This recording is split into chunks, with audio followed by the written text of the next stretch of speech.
And welcome into the Wednesday edition. Robby and Rexrode, 102.5-106.3 The Game, brought to you by First Horizon, Big Bank Muscle, Small Bank Hustle.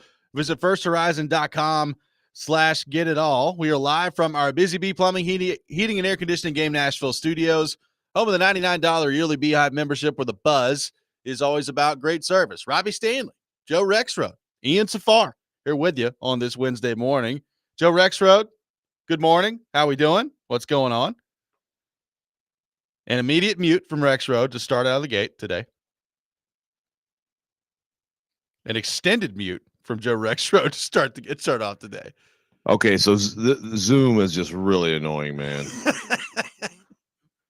I know that some people would probably, look at themselves in the mirror and take personal accountability, but I'm going to blame this computer application. That was your best one in a while. Well, it does the thing you know what I'm talking about? It does the thing in the middle now. Yeah. I could take some blame for this one. I probably could have given you a heads up. No, Ian, you're not taking blame for this. This is an ongoing battle for 5 years. Yeah, actually, Ian, no, I appreciate you being willing to do that, but you should not take any blame. This has happened last time. The same thing happened. So, I mean, it just takes me like 9 times to figure anything out. So Ian immediately trying to fall on the sword. What a guy he is. But no, Ian, you're not falling on this sword. I won't let you.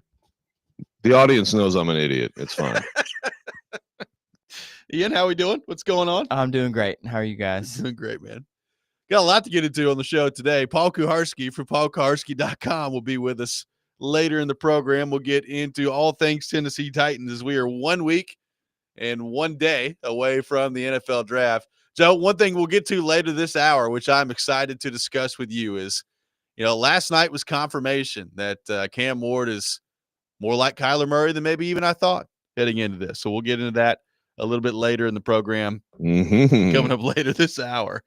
I want to start with kind of picking up where we left off with the Sneed conversation yesterday. Obviously, with the civil case going on, we'll see what exactly happens there, how that plays out, and whether or not there's any supplemental discipline that could be coming from the NFL side of things as that process goes on. In the meantime, you do have the NFL draft coming up next week if you're the Titans. And the list of positions of need are long. We've highlighted the 3 all offseason long that really stand out as quarterback, edge rusher, and wide receiver in some combination there. I guess my question is, with Sneed going through his thing, you got a Woozy already gone. How much is corner starting to enter your mind as a position of need for the Tennessee Titans? And Trevor Maddich was on with Stillman and Company yesterday, and Jared asked him about corner, whether or not the Titans could get involved there, and if so, who could be available in some spots where the Titans may be able to take a high-level cornerback. Here's what Trevor Maddich had to say yesterday. Once you get past the top guys, you end up with just sort of a bunch of people. So now, where are the traits? Another guy you mentioned is Siobhan Ravel of East Carolina, and he's a guy that's really rocketed up a lot of people's draft boards because he's tested very, very well. And the thing about him that is good is that he's got a really good combination of long arms, long legs, top end speed, and he can really disrupt passes by reaching in because he has all that length and he's fast. But then again, he also is a guy that's kind of raw when it comes to his technique. So if you're looking for a guy that's got a lot of length and can disrupt because of that, then you're looking for a guy like Ravel. If you're looking for a guy with a lot of raw speed, then you're looking for a guy like Hairston. By the way, Ravel is 6'2", 194. He's a really big guy. Hairston is 5'11", 183. So Hairston, the speed guy, Ravel, the length guy. So which guy do you think you can coach up the best around the traits that you want to draft? And those are 2 guys that are examples of having great traits, but they need coaching up. So that was Trevor Maddich yesterday, Joe, and he's talking about guys in Ravel and Hairston that could be there when 35 rolls around, and could be there, I guess, theoretically, if you trade back from 35 a little bit deeper into the second round and pick up some extra picks along the way. So, Joe, I'll start there. What do you make of corner with the latest on the Sneed stuff? Is that creeping into area of need for you? And what do you make of what this class could look like at that spot? Yeah, I mean, the good thing about sucking this bad is that, I mean, really, you can make a case for just about any position. Obviously, this one is starting to look a little bit more wobbly. I'm a big believer in, in the best available thing as an approach, and so I just think that I think the Titans can still get by with what they have. Now, that's still, assuming health, but I think they can get by even if you take Sneed out of the equation with Brownlee's emergence. Baker, McCreary, I mean, like they're okay. They're not in a position of having to go out there and just find anybody off the street to start at corner for them. But yeah, it becomes a little bit more of a need. But I mean, I just feel like you have to just get the best players all the time. And if you draft like that over and over again, then you're going to end up with a much better team than if you're always one like, well, what do we need more? If you're splitting hairs, fine, go with need. But if you're not splitting hairs, then you just go with the best player. I mean, I think that's, been proven as a better way to draft. So, as far as the corners in this class, I mean, I'm not going to sit here and pretend I know the high end guys, but I mean, I haven't heard of it being like a tremendously, distinguished class, bad or good. Yeah, like Madge was talking there about a couple of guys that are interesting that do have those traits. And look, he's right. Like when you get past obviously Travis Hunter and the Will Johnsons of the world and those guys, like once you dip into the second round with some of those guys, then that's what you're trying to identify there is, and he brought up Ravel specifically, like the size and speed there. Could that guy still be there? The traits could be very tempting if you're the Titans. The thing is, like, I still, even if I'm scared to death of what's going to happen with Sneed, and look, I don't know how the Titans view his, legal situation right now. How do they feel about that? Are they concerned that that's going to cost him playing time? I have no idea how the Titans feel about that. Like, I'm still just as concerned about the injury part of Sneed as anything else right now. But you are correct in saying that they have some options there beyond him that can at least go out there and play. I'm looking at edge rusher right now. They don't have very many options that I think can go out there and play. So right. Edge rusher is still, I think, way more of a need than corner is. I think wide receiver is way more of a need than corner is. But like there was probably a point earlier in the offseason that even though I didn't trust L'Jarius Sneed and Chidobe Awuzie necessarily to stay healthy, you looked at the roster, both of them were on it, and you had Brownlee, and you had McCreary, and you got Baker back, and it was like, okay, well, maybe you don't feel great about the health of those two guys up front, but it's not anywhere near a need for this team based on everything else that they have. We're starting to creep into need in my mind. Like, I don't think it's a high need, but I would put it kind of like I view tight end right now, Joe. Like, can they get by without drafting a tight end this year? Sure. I mean, they've got a couple guys that can play tight end, but eventually here in the next year or so, they're going to have to address corner. I think they're going to have to address tight end based on the way things are going right now.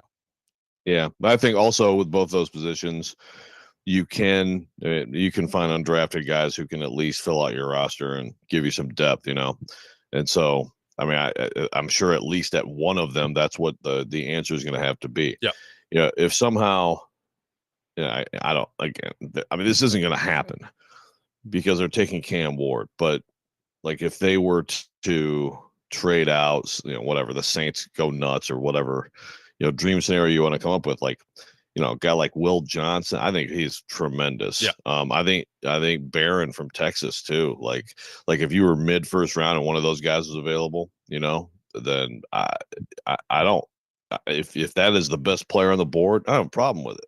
Even though, like you said, the needs are more severe at other spots, but they're not going to be in that position anyway. So that wouldn't, it wouldn't be shocking for them to deeper in the draft take a flyer on a corner.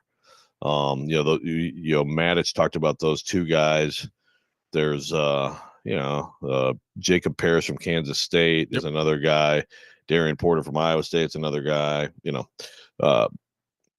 So I mean, yeah, I guess it's amazing how the needs can actually seem to be growing during this time. This was supposed to be, the whole idea was like, let's get it to where there's no position where it's absolutely like you have to, you like fill the needs, and it's going the other way with crap like this with Sneed.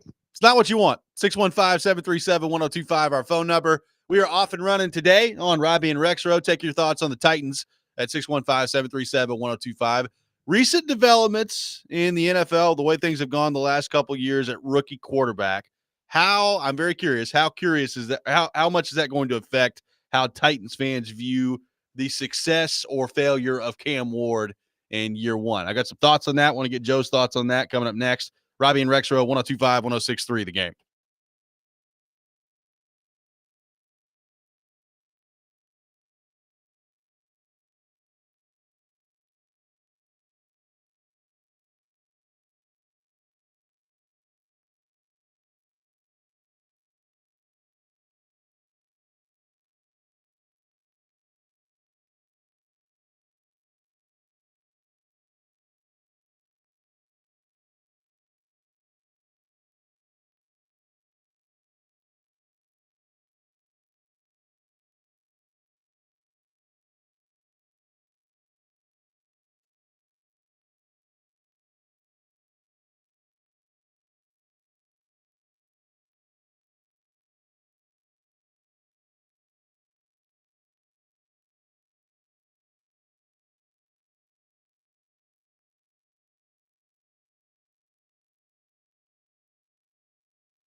Tune in to 94.9 The Fan tonight as the Nashville Sounds take on Charlotte. Pre-game beginning at 5:20, first pitch at 5:35. Coverage also available on the Game Nashville app and at theGameNashville.com. Sounds Baseball, 94.9 The Fan, presented by Twin Peaks and Family Leisure. Welcome back in, Robby and Rexrode. So, Joe, been a pretty good run of success in the very quick recent past of rookie quarterbacks here. So, the two examples that come to mind, obviously, that have been extreme are C.J. Stroud a couple years ago in Houston, who was taken number 2 overall, and Jane Daniels last year in Washington, who was taken number 2 overall, that led his team to the conference championship game.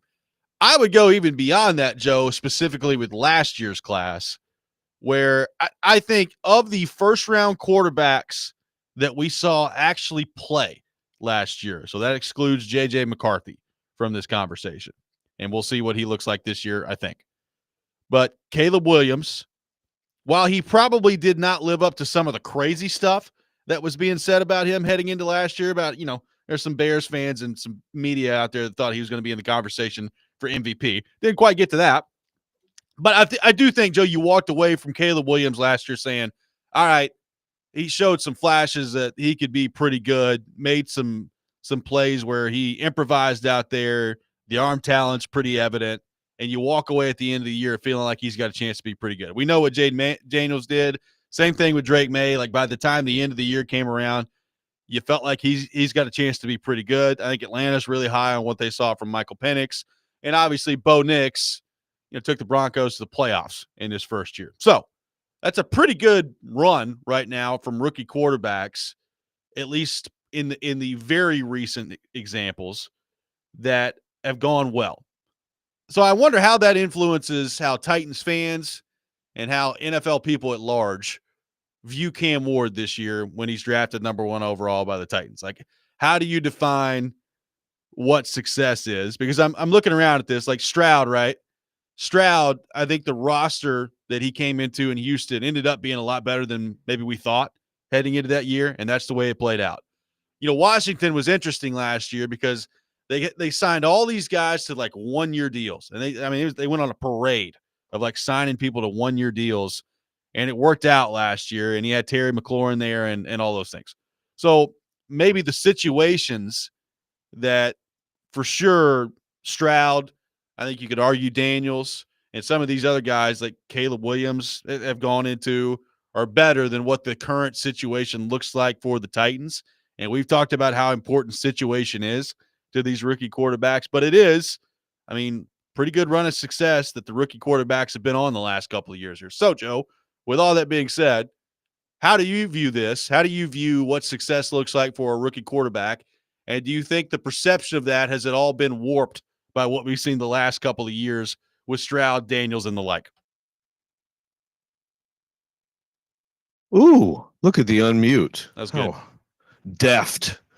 Skillful. Yeah, I maybe. In some minds, but again, like if you're going to look at the whole landscape, you also realize those two guys are still one of each class with a variety of struggles among the other players, and including the number 1 overall picks of both years did not have number 1 overall picks. Especially Bryce, especially my guy. Bryce Young, who may be on his way back, baby. But, Caleb was good last year. I saw our buddy Nick Baumgartner had a redraft, and he picked Daniels for the Bears. I'd love to know how many Bears fans, like, to being totally honest, if they could just anonymously submit their vote, would make that choice. It would be hard not to make that choice right now based on the way that the first year played out. Yeah, like I understand the argument to not, because I totally, Caleb Williams still has all those traits that are, and he definitely made plays last year that were spectacular, that were like, wow, like not a lot of people can make those plays. But yeah, I would. I'll take the kid who seems to have the game slowed down already and just makes the right play over and over again, And so, but he is. I still feel like those guys they're outliers to an extent. They are more the exception than they are the rule. So, I think if you're a Titans fan looking at Cam Ward, obviously you'd love to have that. but you just don't want it to me, like, you just don't want it to be like Bryce Young's rookie year. Look at the other side. Look at the other side of the range here. Yep. You just to me, if you're in there, like Drake May, okay, like Drake May to me is an example of, I mean, shoot, there was all this talk about Milton beating him out last camp, which, I mean, It's pretty hilarious. amazing. Pretty amazing coming from like some of the people who were like talking about it, like who like cover that franchise. But you know, it was not some grand glorious rookie year, but by the end you're like, okay, yeah, he's a guy, he's a dude. There's gonna be something there. That to me is like a more realistic hope for like a Cam Ward rookie year. Yeah, like I almost don't even like putting Penix in this conversation because he played 5 games. I think he played 5 games last year. So while he did show some flashes in those 5 games of looking decent, it's 5 games. So I need to see it for longer than that on the Penix front. But like again, May by the end of the year, I think he took some lumps early and looked pretty good by the end of the year. Bo Nix, I mean, we've talked about it. I was stunned by how good Bo Nix looked last year. So yeah, like sometimes it's just about where you land the fit. Like clearly Sean Payton identified Bo Nix as somebody that he really, really liked. And when they took him in the draft at the spot that they did, which I believe was 12 overall, I remember thinking, what in the world's he doing? Like, why is he going to get Bo Nix? And so far through year 1, it looks like a pretty good idea. So like there is some pretty recent run here of good decisions on the quarterback front. I do think, you know, this is also the dangerous game that you play, which is why, you know, not every draft is equal when it comes to the quarterback position. I mean, fair or not, Cam Ward's about to go number 1 overall, and he's going to be compared to these guys. He's going to be compared to Caleb Williams and Jaden Daniels and CJ Stroud and all those guys. And if he comes out and he doesn't look anything close to like what CJ Stroud or Jaden Daniels look like in their first year, people are going to say, what's going on? Now, I tend to be more with you. Like, I think sometimes you see these rookie quarterbacks, regardless of where they're drafted, go through their lumps and don't make it look as easy as Daniels and CJ Stroud did immediately in the NFL. And then they still end up working through it and having good NFL careers. But it's not great timing wise for Cam Ward to have the last 2 years just this phenom rookie quarterbacks that have come out there and lit the league up immediately the way they have. Yeah. Yeah. Do you know who Nick had the Titans redrafting, by the way, last year? Bo Nix. Ooh. But see, like I just, yeah, like he kind of seems like hand in glove fit with Peyton, though. That's what I'm saying. I mean, hey, maybe not. Maybe there's just something to someone plays in college football that long, and you kind of still think they're something, but they've actually become a much better, you know, player. And so maybe he would have worked out anywhere. But I do tend to feel like he had to be with Peyton, and it's just, and we'll see. Again, we'll see if he continues it, because you also see sometimes guys have great starts and then it does that, you know, they can't maintain it. There's that element of this too. But yeah, last year's class overall. Now Penix, I think that's where there is a benefit to being with Kirk Cousins. I mean, being with like a guy who absolutely maximizes what he can do at the QB position. So you're in a room with him all year long, and also having all that time before you have to see the field. That's great, but we know that Cam Ward won't get that benefit. 615-737-1025, our phone number. Some of your thoughts to get to on the rookie quarterback and the comparison to Cam Ward front on the text line. We'll do that coming up next. Take more of your thoughts at 615-737-1025. Robby and Rexrode, 1025-1063, The Game.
Welcome back in, Robby and Rexrode, brought to you by First Horizon, Big Bank Muscle, Small Bank Hustle. Visit firsthorizon.com/get it all. We got a chance for you to win an exclusive Keith Urban experience. Text in the keyword Keith to 615-737-1025 and receive a link to sign up for a chance to win all-inclusive tickets to the Eurostone Club at Bridgestone Arena to see Keith Urban, plus also a chance for you to win $1,000 in cash as well. Just text the keyword Keith to 615-737-1025. Joe, some thoughts to get to on the rookie quarterback front on the text line. Ed says, I think we get caught up in stats and comparisons way too much. I want to see if he's as clutch as he's shown to be in college. Can he convert big third downs, make the big play when needed? This from Ed on the text line, which Joe seems like a level-headed take. I respect it from Ed. Yeah. Excuse me. Yeah, but first of all, like the comparisons, like it's always going to happen. So just embrace it, Ed. Embrace, just like embrace like debate and yelling about dumb things in like this in this realm of sports media. Also like we're going to compare people. I mean, I can't help it. So and stats, I agree. Like ultimately, like Steve McNair, as we talk about, again, I don't think that there's really much comparison between the players, but Steve McNair had plenty of games where he was like, 13 for 23 for like 114 yards or whatever, ran for 40 yards, but he made like 3 huge throws and they won the game. I mean, obviously you want that, but I mean, that's just one of those things where it's going to have to remain to be seen. I will say with Cam Ward, it didn't happen like in the Georgia Tech game, for example. It was just bad all the way, including at the end when they had a chance to win. But like the Cal game is a great example of, boy, there's some stuff in that game. They put him in a hole where he did some stuff. You're like, what are you doing? But then at the end, he was insanely good. Like those last 2 drives, it was just like big time play after big time play. So that's what you're talking about. So can you translate that to this league? I mean, I don't know, but there is also, it's like when you get in the elite quarterback conversation, it's like, will Justin Herbert ever win anything? I don't know. I mean, if you're a Chargers fan, you have one of those guys. He's amazing. He's got all the talent. He produces. The stats are great. But like, are you going to win anything? Right. I mean, that's the question. And, plenty of time for that to happen. But ultimately, it's not about getting one of those guys. It's not about having someone who does all that stuff. It's about winning and winning championships. Yep, and it'd be great to have both. Man, it sure be nice to have both, right? Of the guys that put up the stats and win the championships. And a lot of times those things do go hand in hand. I mean, Mahomes puts up a lot of stats, and so does Burrow, and so do all those guys near the top. I mean, Lamar is a stat machine. So, I mean, those guys, I mean, the numbers are an important part of it. But, yeah, like I also, playing quarterback, a lot of it comes down to, in the NFL, when you have a functional team, which right now the Titans are still, I think, a ways away from. When you have a functional team, the likelihood is you're probably going to end up in 1-score games a lot of the time. Not all the time, but a lot of the time. And look, you're probably not going to realistically go on some run like, Kansas City just did, where they've won like 17 straight 1-score games or whatever the number is, like something absurd like that. But like, can you come up with can your quarterback more times than not, when you're in a position to make plays to win games late in the fourth quarter, can he come up with the big throws? Can he come up with the big moments? And he's not going to do it all the time. Like, believe it or not, Tom Brady didn't do it every time. He did a lot, but he didn't do it every time. But like, you need your quarterback to be able to come through in those big moments, because this is a league that's designed to be competitive. This is a league that's designed to, be able to fix your team, your roster in relatively short order. So if the Titans are able to do that, you're probably going to find yourself in some 1-score games. And Joe, when you really look at it, that really is the difference in a lot of these quarterbacks and the careers that they have, like their ability to come up with big plays at the right times that lead to wins both in the regular season, but more importantly in the playoffs. Like, some guys just have that sort of it factor. And we'll see if Cam Ward is one of those guys. They do. But also, most of the guys who do those things, kind of to your point earlier, it's like, Drew Brees made those plays, but also he probably threw for like 330 in the game. Yeah. It's like if you do the thing that quarterbacks do really well consistently, you're probably more likely to like make the throws on the last drive. Yeah, like you rarely find the guy that is throwing for 115 yards every game that just comes out there and, oh, it's fourth quarter, let me just turn it on. Especially in today's football, right? And that's where when you compare it to like a McNair or a lot of quarterbacks from back then who weren't in the more, pass happy offenses, it's just, usually there's a lot more numbers that go along with it. One texter says if maybe Cam Ward's long college experience will pay the same dividends as Bo Nix, LOL. One can help. Well, look, I do think that it makes it easier to start him right away, which is what he's going to do. Yeah. I mean, you'd rather have that than someone who is just a tremendous talent who, has been in the NFL or college football for 3 years and maybe started for 2. But then again, you have a CJ Stroud, and that's what he was. And he comes right into the league and boom, he's a really good quarterback. I got one texter that says the biggest thing with Ward is how he's coached.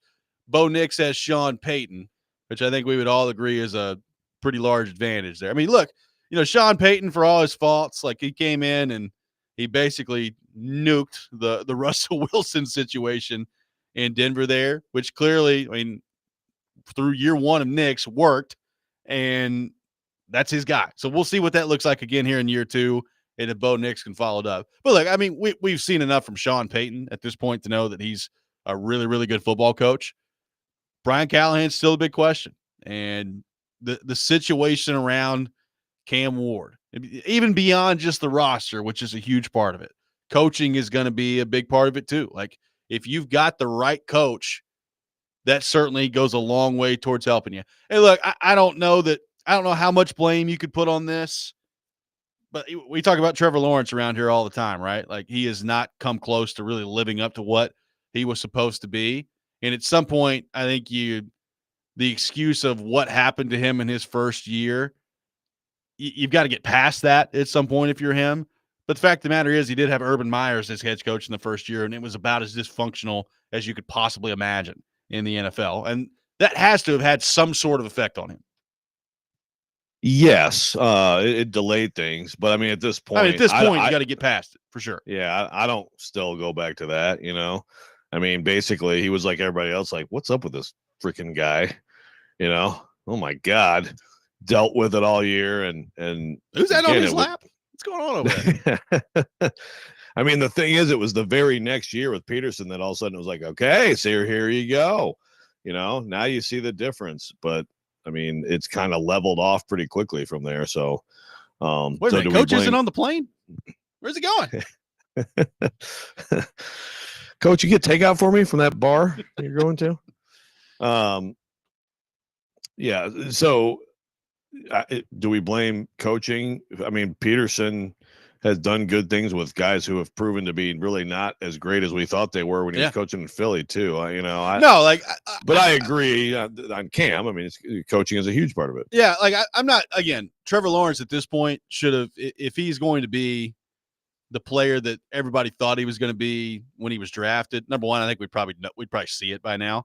And number two, like even with the horrendous start to his career with that situation, like you probably should have overcome it by now. I'm just saying, like, that is an extreme example of coaching just going totally the other way on you as a rookie. Whereas you've got guys like Sean Payton that have come in and know how to mold their type of quarterback. And that matters with a rookie quarterback. It does. But then, so look at Stroud. You got a first-time rookie quarterback or a coach who's a defensive guy. Yep. And so then you've got a first-time OC who gets all the flowers and gets all this credit, and then maybe could have gotten a head coaching job, and then the next year things go backward a little bit, and apparently that OC was an idiot. Yeah, so they've still changed wild on to me. him. That's still wild to me. Like, was there some regression from CJ Stroud in year 2? Yes. I mean, last I checked, they still won the division and won a playoff game, which is exactly what they did the year before. But that, I don't know. That's just me. Right. Yeah, like the offense, and there was not as much consistency with him. Is that him? Is that the Slowick got bad at his job? I mean, but that is what's going to happen, right? As soon as you devote yourself to one of these quarterbacks, it's never going to, like, you're not firing him. right? Sure. Like, I mean, unless it gets real bad after a long period of time, and then fine. But that's the thing with Cam Ward is, this is now everything is going to be about him in this organization. And so if it doesn't work, then the people who are supposed to be helping make it work are put on notice. So I brought up to begin the show, Joe, that there was something that happened last night that made Cam Ward and the Kyler Murray comparison maybe a little bit stronger to me. And quite frankly, it was hilarious. We'll get to it. What happened last night with Cam Ward coming up next. Robby and Rexrode, 102.5, 106.3, The Game.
Welcome back in, Robby and Rexrode, 102.5, 106.3 The Game, talking all things Tennessee Titans, taking your thoughts on our phone and text lines driven by WilsonCountyHyundai.com. Paul Kuharsky from PaulKuharsky.com will be with us later in the program.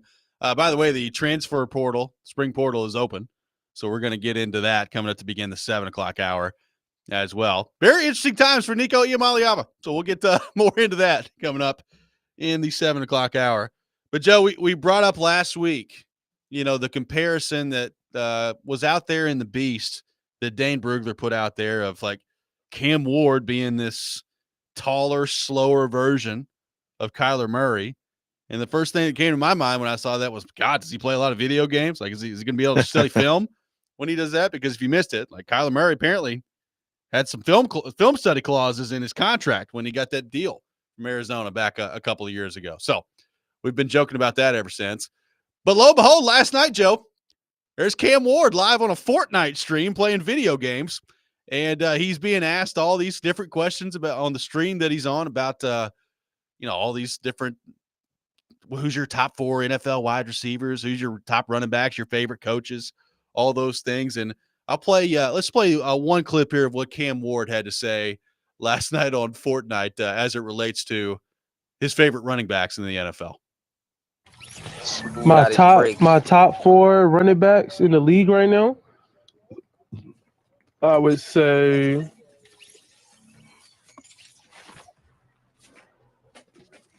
Tony Pollard, Spears.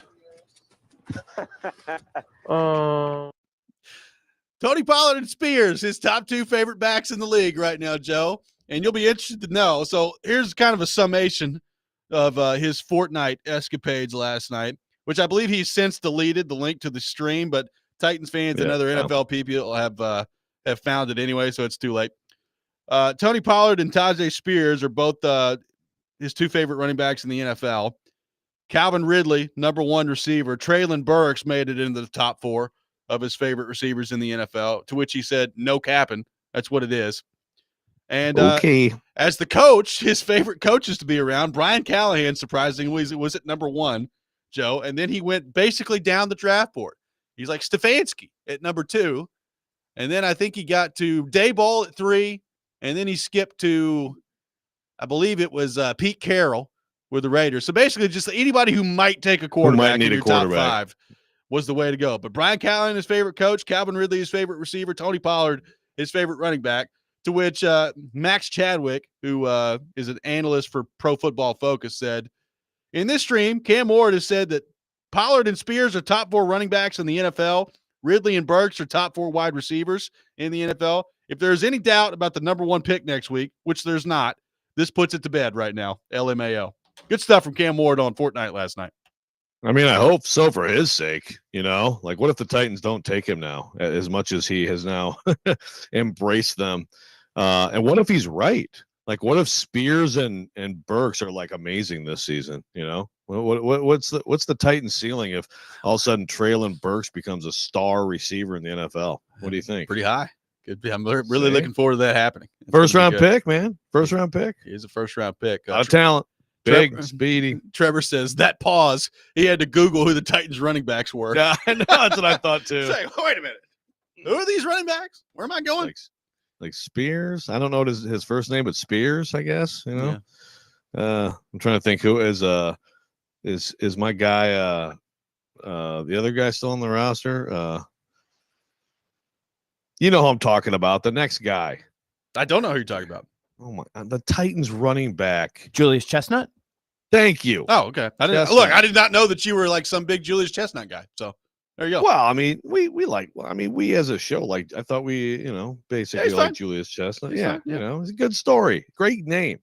That if he would have gone to Chestnut, Chestnut, he's top 10, not quite top 5, but he's top 10. Then that really would have been something. By the way, real quick, this is amazing, this whole thing with Cam Ward. But while I'm thinking about it, did you see Kuharsky, who reported who's visiting today? No. Cam Scattaboo. Oh yeah. Well, you're gonna order the jersey. Order that Titans jersey. Well, Jordan James too, which is like, I mean, so like, is there a little bit of a push of like middle round? We need a power back. I think they're taking it back. Like, I know Kuharski thinks that that's just a ludicrous thing. I am not going to be shocked at all if they take a running back. Dude, if they get Cam Scatterbo, the fortunes of this franchise have completely turned around in one fell swoop. What will he say about Cam Scatterbo on Fortnite? I don't know. A lot of Cams could be walking around here at the end of it. That's true. There's got to be some T-shirts you can make out of that, Cam to Cam. Keith on the text line says, so we know Ward has situational awareness now. Jared from Spring Hill says, what a world we live in nowadays. This is embarrassing for me as a Titans fan. Got this dude playing Fortnite. Not that bothers me, but it's the streaming aspect of it. Always got to have attention on him at all times. This is embarrassing. I hope we pick him and he busts. Callahan, Brinker, and Borgonzi are gone. The Fortnite. Are you like 103 years old, Jared from Spring Hill? The Fortnite was calm down. The final straw from Jared from Spring Hill. Hey, newsflash, these kids do a lot of streaming with their video games nowadays. These kids in their rock and roll. It's so embarrassing. Somebody says you can hear Cam shuffling papers before answering the questions about running back. That's Matt. He's like, wait a minute. I know I've got my binder here. Oh, yeah. Yeah, Pollard. That's who it is. Tony Pollard. If you would have said Bryce Oliver, then I really would have been impressed. Well, I found that to be pretty funny. And look, apparently the link has now been removed. Just leave it out there, man. It's awesome. The clips are already out there anyway. You might as well just leave it. Yeah, that's like deleting the tweet that everybody saw and has screenshotted and is sharing with the entire world. I thought it was hilarious. I mean, it's one of those things where, if he ends up being a good player, him doing that kind of stuff is going to be awesome and funny. Like I thought last night was, number one, it was like he's got a little bit of personality to him. Now, one person did say, like, Kyler Murray pretty good at Call of Duty. Cam Ward's got some work to do on Fortnite. So I didn't sit there and like watch his he's not very ability, good. but apparently, according to this texter, he wasn't very good. Oh, that's very disappointing. Yeah. No, but seriously, he does have a lot of personality. It's I mean, this is an example of, if he's good, I think he's going to be a great star in Nashville, But again, I will also say, like we said before, like if Will Levis is good, these freaking Mayo commercials continue to get made and they're funny. Yeah. Now it's like, oh God, you cringe, a Mayo quarterback. They're like, no, every time they play him, But like, had he been good, I like, he had a chance to be that too. And again, maybe Levis will be that somewhere else. But was that the last step of official confirmation on Fortnite last night that Cam Ward's Tennessee Titans? It sounded that way to me. Like I was convinced before. I'm certain now. Cam Ward is the pick. It's confirmation he thinks he is. Yeah, it's happening. I mean, why he would have that strong of an indication without basically being told, I don't know. Yeah. But boy, what a surprise that would be for everybody if he isn't. Well, if he's not, I'll be interested to see what how that list adjusts. When he's drafted by Cleveland or whoever, is like Brian Callahan still your favorite coach and Tony Pollard still running back one in the league? He's going to go to Cleveland, immediately demand that they trade for Traylon Burks. Yeah, does Burks still make the cut? I need Traylon Burks on my team. 615-737-1025 is our phone number. 615-737-1025. Take more of your thoughts on the Titans. As we mentioned, the transfer portal in the spring window now open in college football. What could that mean for Tennessee? And some more stuff coming out on the Nico front that is making this very, very interesting for him. We'll get into that coming up next as well. Robby and Rexrode, 102.5, 106.3 The Game.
Hour number 2, Robby and Rexrode, 102.5, 106.3 The Game. Robby Stanley, Joe Rexrode, Ian Safar here with you on this Wednesday morning.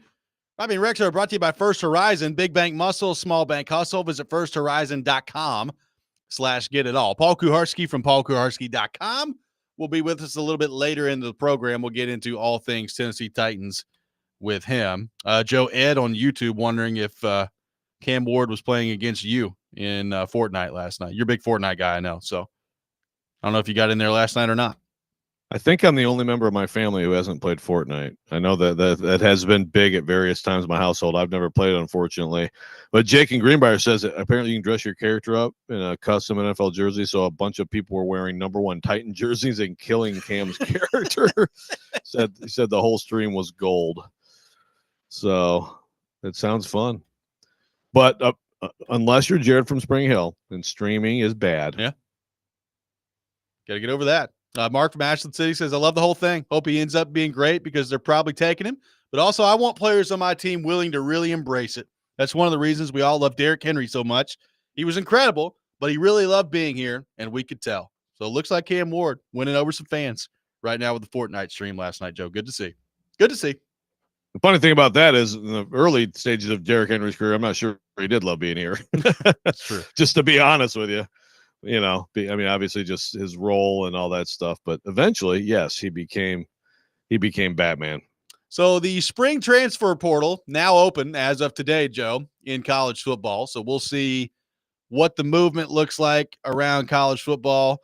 There's already some thoughts that Gio Lopez, quarterback's going to end up in North Carolina. He's from South Alabama, and Pete Nakos put that out there earlier today that he feels like he's going to end up in North Carolina, and that's kind of been talked about the last couple of days here that North Carolina could pursue him.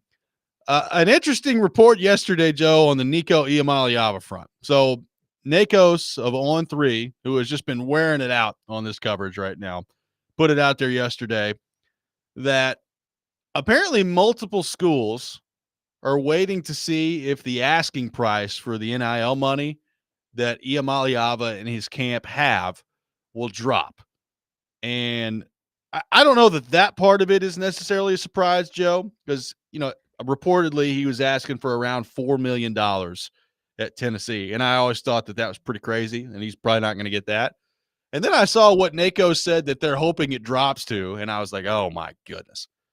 Apparently teams are waiting to see if his NIL money drops back to the $1 million range, which would be less than half of what he was set to make at Tennessee. Now, again, we'll see if eventually there's some sort of bidding war here or if somebody caves in closer to what he and his team are looking for and what that dollar amount ends up looking like.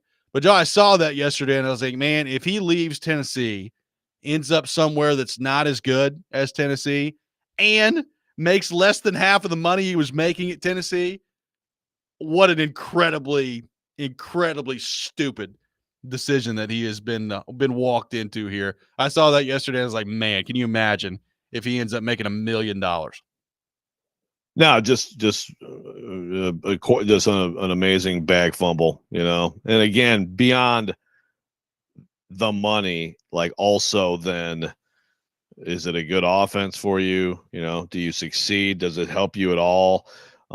You've already now, the NFL teams, again, they're going to grill you about this whole thing, but more importantly, like, do you become the quarterback that you have the talent to become, And by the way, also let's cut your money in half.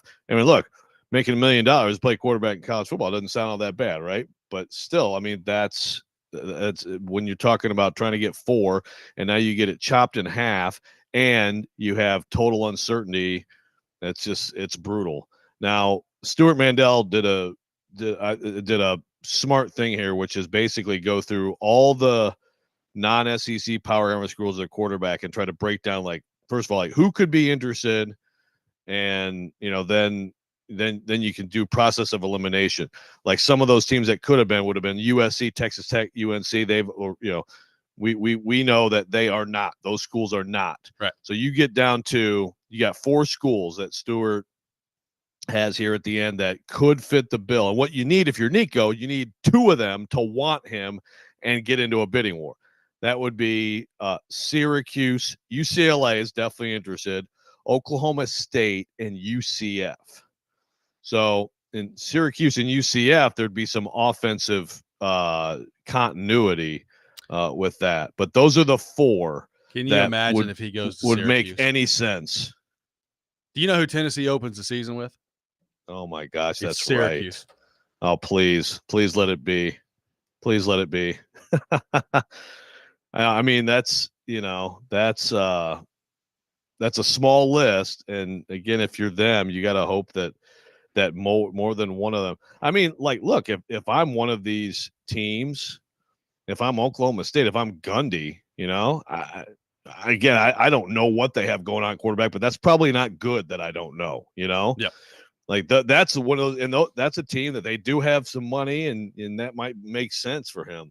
But yeah, if he ends up taking a pay cut and going to a team that might be lucky to go 6-6, it's just such a terrible decision. I didn't even think about that. If he ends up at Syracuse, can you imagine? I mean, they're playing in Atlanta to open up the season on August 30th, Tennessee and Syracuse. That would just be absolutely wild if that's the way it played out. I'm my goodness, let it happen. And tell Nico, hey, you want to go beat these guys? Let's go. Let's go beat them week 1. Yeah. Let's go, Nico. Oh my goodness. I'm so here for it. What are the chances that now that the portal is open right at this moment that anything happens before this show ends? 0, because it's our show. But about 9:08, keep your eyes peeled out there. Exactly. Let's head back to our 102.5 The Game phone line, driven by WilsonCountyHyundai.com. Welcome in Brandon to the program. Brandon, good morning. Thank you for calling in. Hey, guys. What's up? What's going on? Hey, so I'll try not to go on a rant here, but so I called in 3HL yesterday, and I was talking about how Nico should be banned and, at least suspended. But Babs was like, I said that he threw the game, the Ohio State game. And then I got a taste of Buck Rising yesterday, and he kind of trolled me for not having my Facebook post ready because I can't remember what the post was. But if I could say something to Buck, I don't think he was ready for Jeffrey Simmons when Jeffrey Simmons was going to knock him out. What does any of this have to do with Nico Iamaleava? What are we doing? All right. So I think they were trying to shake the program down. I think there was more players. There was a report, or I saw a post. I think that, they were trying to shake the program down, and that's what it was, man. Okay. Thank you for the call, Brandon. What are we doing here? I don't know. Shake the program. So that came all the way back to they're trying to shake them. Okay. Yeah. I mean, I think we've established that, right? Yeah. I mean, okay. Yeah. I don't even know what to do with that phone call there. Yeah. Look, it's clearly a huge bag fumble by Nico here. I am shook by this Syracuse thing. I swear, if he ends up in Syracuse, it's going to be wild on that front. If it's not though, like people are asking on the text line, like legitimately, where's he going to go? Because I mean, I guess UCLA could be out there. You've got apparently North Carolina is going after this Lopez kid. I heard Maddich threw out like the possibility of Notre Dame yesterday, but I also heard Marcus Freeman get on an interview with On 3, and it was like, yeah, sometimes those transactional relationships don't really work out that great for you on the Nico Iamaleava situation. So I don't think that's going to happen. Like I don't know where he's going to go. Carr is supposedly looking good up there. They're fine. Yeah. I mean, and USC has denied, again, we talked about North Carolina, which would have been amazing.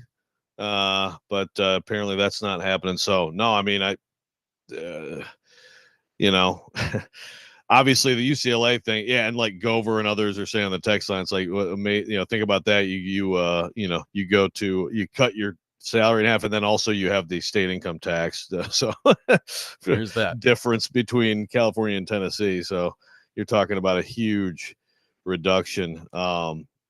Again, and now let's say Syracuse does get serious about him, and UCLA is like, this is like how we turn our program around. We bring Nico home and build around him. That's where maybe Nico can at least get to where he was before. I mean, it's not impossible. Nico's reporting is good.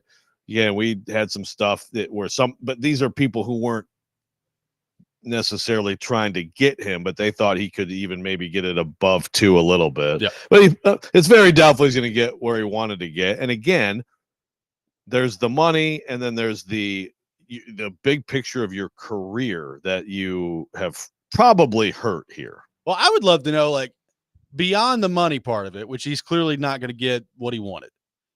How many programs right now are looking at him and specifically like his dad and his representation and saying, you know what, that's just a little bit too radioactive for me. I don't want to get involved with that. I don't know. Like I have to imagine there's some of that where it's just like, we like the kid, we like the talent, but I don't want to get involved with all that other stuff with him and his father and his representation. For sure. No question. Look, it's and this is where I said yesterday, like, this is where I think it hurts him more than the NFL. If he gets to the point where, like, the NFL can look at him and say, okay, now he has become a guy that, is draftable. If he gets to that point as a player, then I think this stuff will not be, because, like, in college, you have to deal with his dad. You have to deal with his fake agent, in the NFL. I mean, well, I guess it's not necessarily the case. Some players do have weird agent stuff, but it's just less of a concern of all that stuff. It's like, here, this is the NFL. Here's the contract structure. This, it all makes sense. It's collectively bargained. Whereas in college, again, as we know, it's wide open, and so you're more affected by a kid who has a dad like this, but also, yeah. For your team, what are you saying to your team? What are you saying to your fans? Like, look at what this kid did, held up a school, and now we're going to take him. I think a lot of fan bases would be like, well, I'll take the talent. That's fine. But it's still got to be something you think about. Let's go back to our 1025 The Game phone line, driven by WilsonCountyHyundai.com. See if this caller's on planet Earth. Jason in Hendersonville on our phone line. Jason, good morning. Welcome to the program. Hey, thanks for having me. I think I'm on planet Earth. It's really just a comment more than a question, guys. Do you think his family as far as business savvy, understand the differences between state income taxes from place to place, even if he gets paid a little bit more in California, the taxes that he's going to have to pay, or am I out of the loop, and are they omitted from paying those taxes when they get paid all this money to play a college football game? But and as far as a fan of myself and a fan, I just at this point don't want him back. I believe there's irreparable damage in the locker room. I mean, there's guys on that line that are taking a beating, protecting him. They aren't getting paid anything. I just think it's best to stand our ground. At some point, I mean, Nick Saban was right. It's just at this point right now, it's more of a nuisance, this money thing, than anything. There has to be some sort of contract control if you're going to hand out all this money to some of these amateur football players. Thanks, guys. Yep. Thank you, Jason. Appreciate it. We'll react a little bit to those questions from Jason's. More your thought to get to on the Nico front coming up next as well. Paul Kuharsky will be with us later in the program. All that ahead. Robby and Rexrode, 1025, 1063, The Game.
Welcome back in, Robby and Rexrode, 102.5, 106.3 The Game.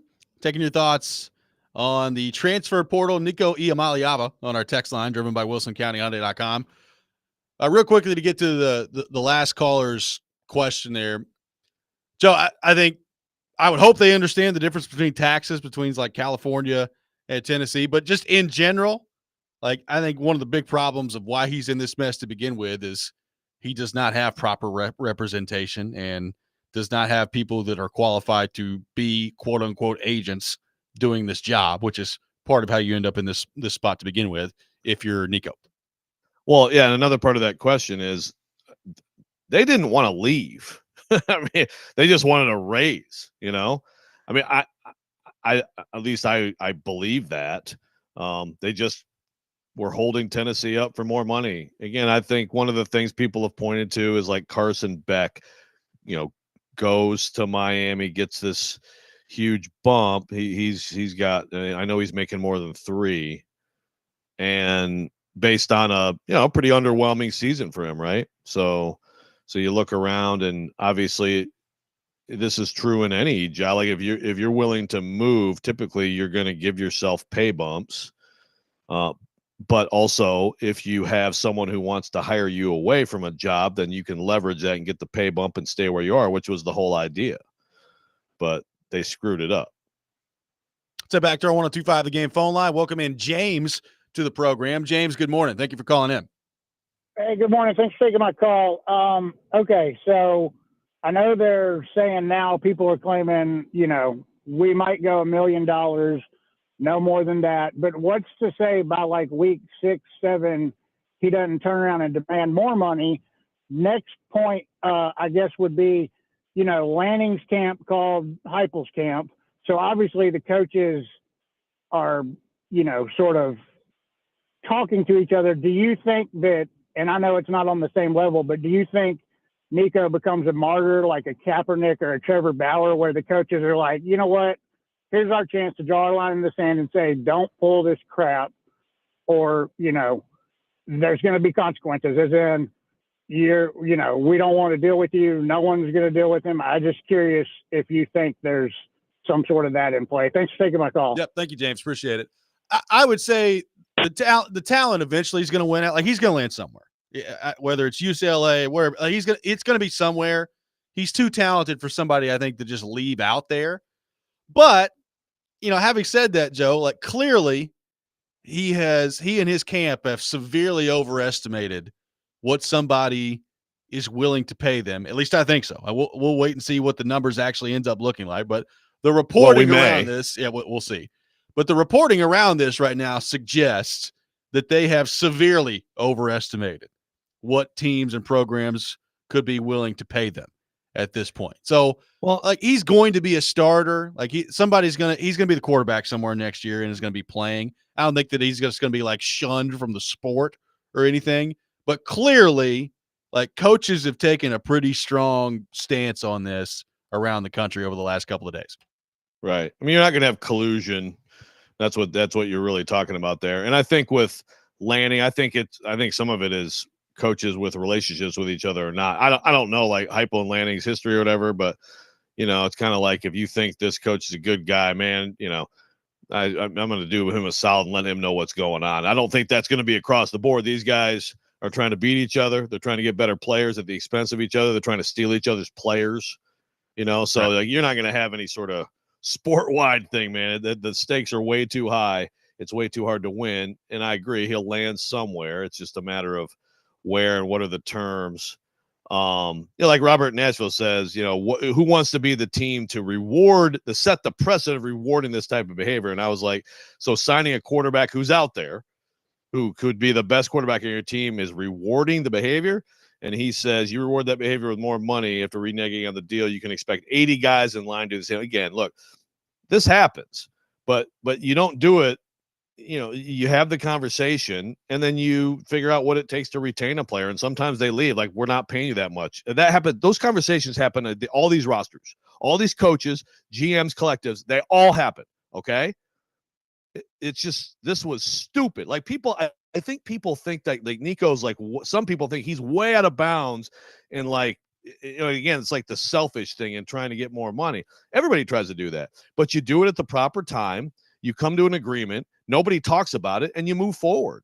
All these Power 4 teams are loaded with guys who have negotiated more money, or haven't gotten more money, decided to stay, or Arkansas paid Jonas Adu, so I'm out of here. Sorry, right. Rick Barnes. Like that happens every day in college sports. It's just that we haven't seen where someone, first of all, tries to leverage the portal and doesn't have a team after him, right? Like they were trying to reach out to teams on their own. And apparently they didn't have people coming after them. Yeah. And then of course you have the holdout part. That's what makes it different. But let's remember Matthew Sluka from UNLV. This was a huge story last fall of a kid doing that in season. Didn't work out well for him either. Well, that's why when this thing all started, I said on the show, like he has to have somebody lined up, right? Like the conventional wisdom when this all started tells me that he had a program that he was going to, that he had discussions with, that had given him a number that he liked.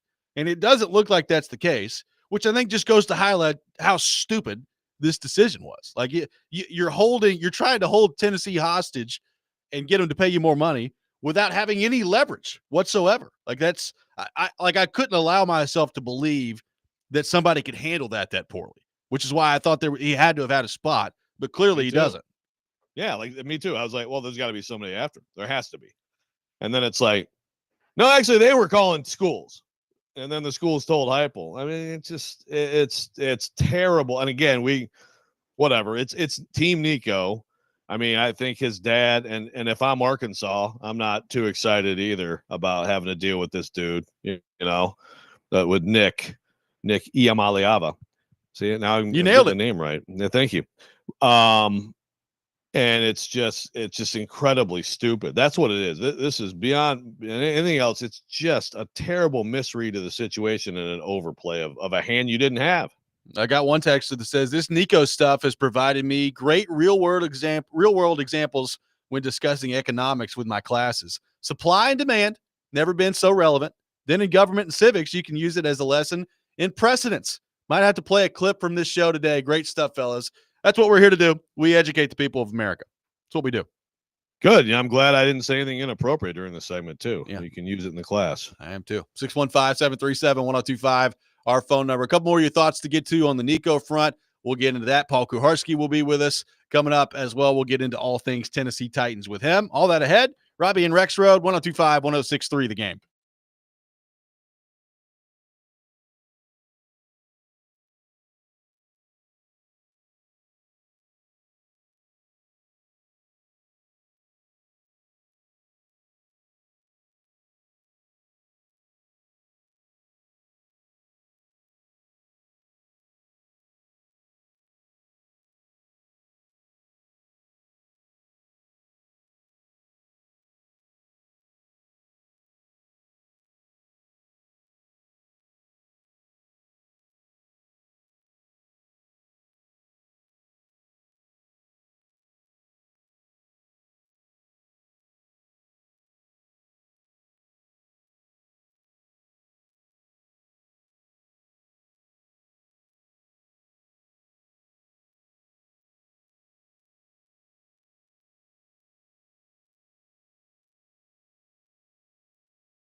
This week's Nashville's best deal is Chiba Hut toasted subs. Get half off a $50 gift card now at thegamenashville.com/deals and celebrate 420 the Chiba way on Donaldson Pike. Welcome back in, Robby and Rexrode.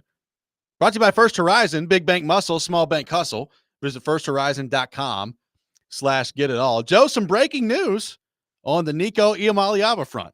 Pete Nakos from On3 Sports putting this out there that Nico Iamaleava has entered the transfer portal, which officially opened today, with a do not contact tag. So a do not contact tag from Nico, which can mean a couple different things, Joe. It can mean, one, that he basically already has a deal and that he's found his landing spot. Or it can mean, I don't really want all these different programs contacting me. I will reach out, and my representatives will reach out to the programs that we want to reach out to, and we don't really want to hear from anybody else. Those are basically the two things that this can mean, Joe. So your thoughts, your reaction to the news that just came out that apparently Iamaleava is in the transfer portal with a do not contact tag. Yeah, I mean, my thought, you're right, it could be like we want to dictate terms, but my thought is I think it's probably that he has a spot. I would assume. We'll see. Announce it in the next hour, Nico. Announce it. Come on. I swear. Let's get this going in the next hour. Oh, man. Can stay in orange, a slightly different shade of orange. There are Tennessee fans that will start tailgating now if it's in Atlanta. Like they're going to just move to Atlanta for the next 6 months, just waiting. I'm applying for a credential for that game immediately, even while we're doing this show. If he's at Syracuse. Oh, man. So, again, no word yet on where Iamaleava has potentially landed, but he has entered the NCAA transfer portal with a do not contact tag. So we'll see exactly what that means, where he ends up going, and then maybe we'll see what the NIL deal looks like at some point along the way. Let's head back to our 102.5 The Game phone line. Welcome in Adam in Portland. Adam, good morning. Thank you for calling in. Hey, Robby, man. Hey, so – all right, I don't care about his no contact. What I don't like about this whole situation, man, as a UT fan, yeah, I'm like Nico, boo, whatever. But his dad is like the weakest dad in the world here. Unless his dad come out and was like, I'm just doing this to advocate for my kid. I'll never take a penny of this money. In which case, I'm like, okay, I'll retract my statement. But it feels like the weakest dad move of all time. And he keeps saying we. Like, yeah, they told us, blah, blah, blah, we do this. You're not catching passes on Saturday, dude. Back out. Like, I don't know. He looks like a historically terrible dad here, in my opinion. Thank you for the call, Adam. Nick Iamaleava catching some strays over the past few days, Joe. He is not a very popular figure in the world of college football right now. No, and again, this is where I can tell you he's already been a very unpopular figure in college football in the last couple of years. Certainly among media, but just look, the QB dad can be a real tough person to deal with in this sport. You add this in, and it's a dad who wants to get all involved in all the financial stuff and the negotiations, and it's it's probably a deterrent for some teams for sure.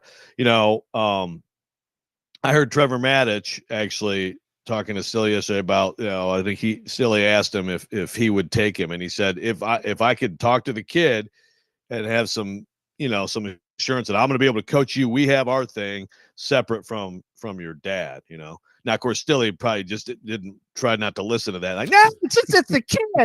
He's greedy.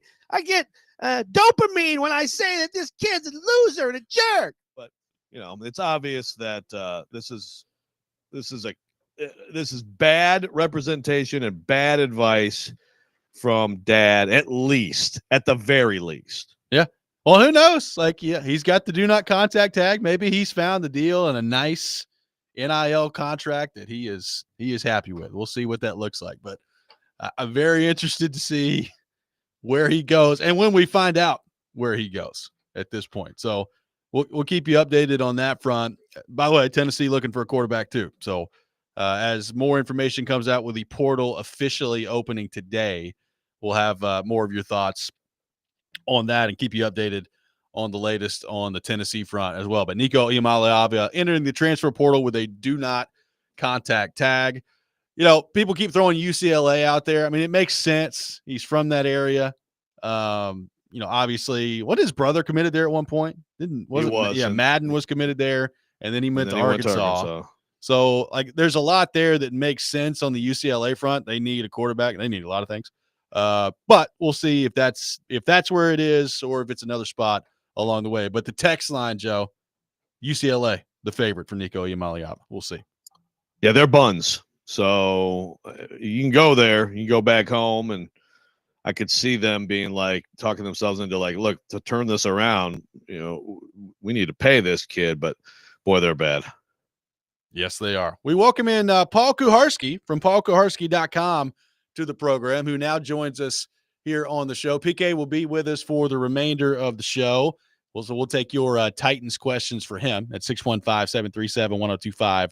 Our phone number, 615-737-1025. PK, good morning.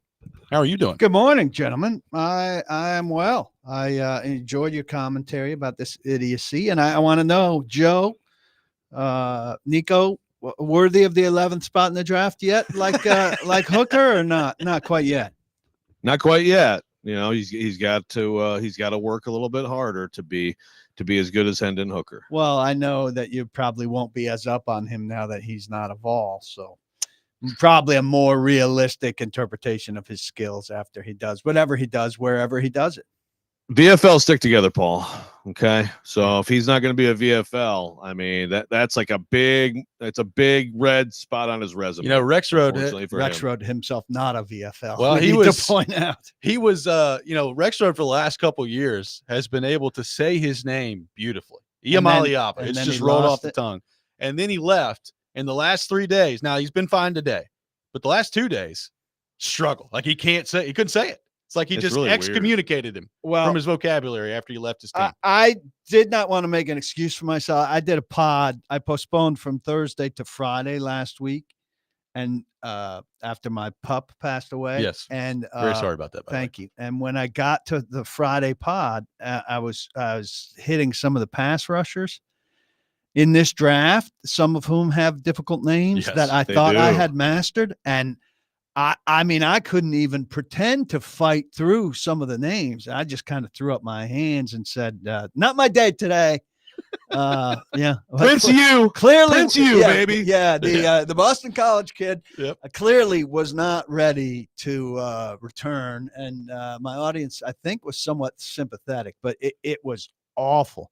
And so I now have on my list to sit down and really get 5 or 6 names down, because and we all know, like, and it is weird, you get it down, you're pretty sure you've got it down. I mean, Nico Rexrode's got no excuse because he covered him for a whole recruiting period plus a season, 2 seasons, yeah. But it's amazing how one can disappear on you, and then you're just like, oh God. Yeah, I think it's almost like the reverse of, like, you know, like when your wife's pregnant and you get like sympathy pains. Yeah. So this is like the opposite of that. I have like lack of sympathy, lack of pronunciation. Yeah, lack of sympathy. So I don't respect you anymore enough to pronounce your difficult name. I mean, that's all I can come up with, man.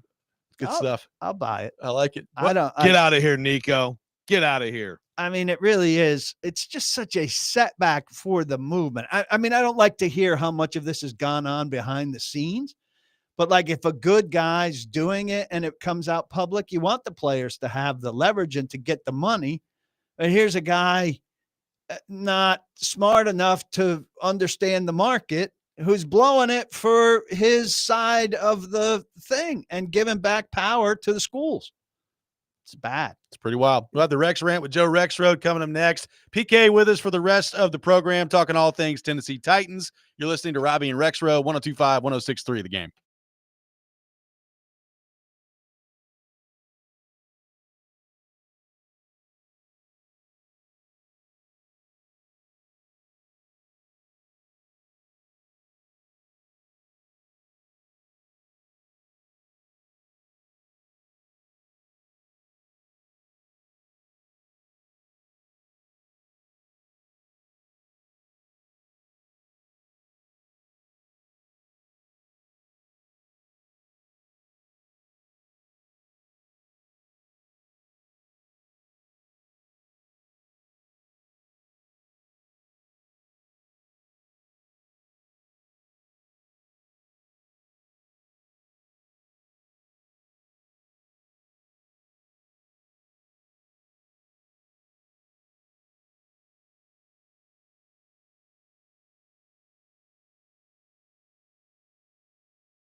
Sometimes he wakes up on the wrong side of the bed.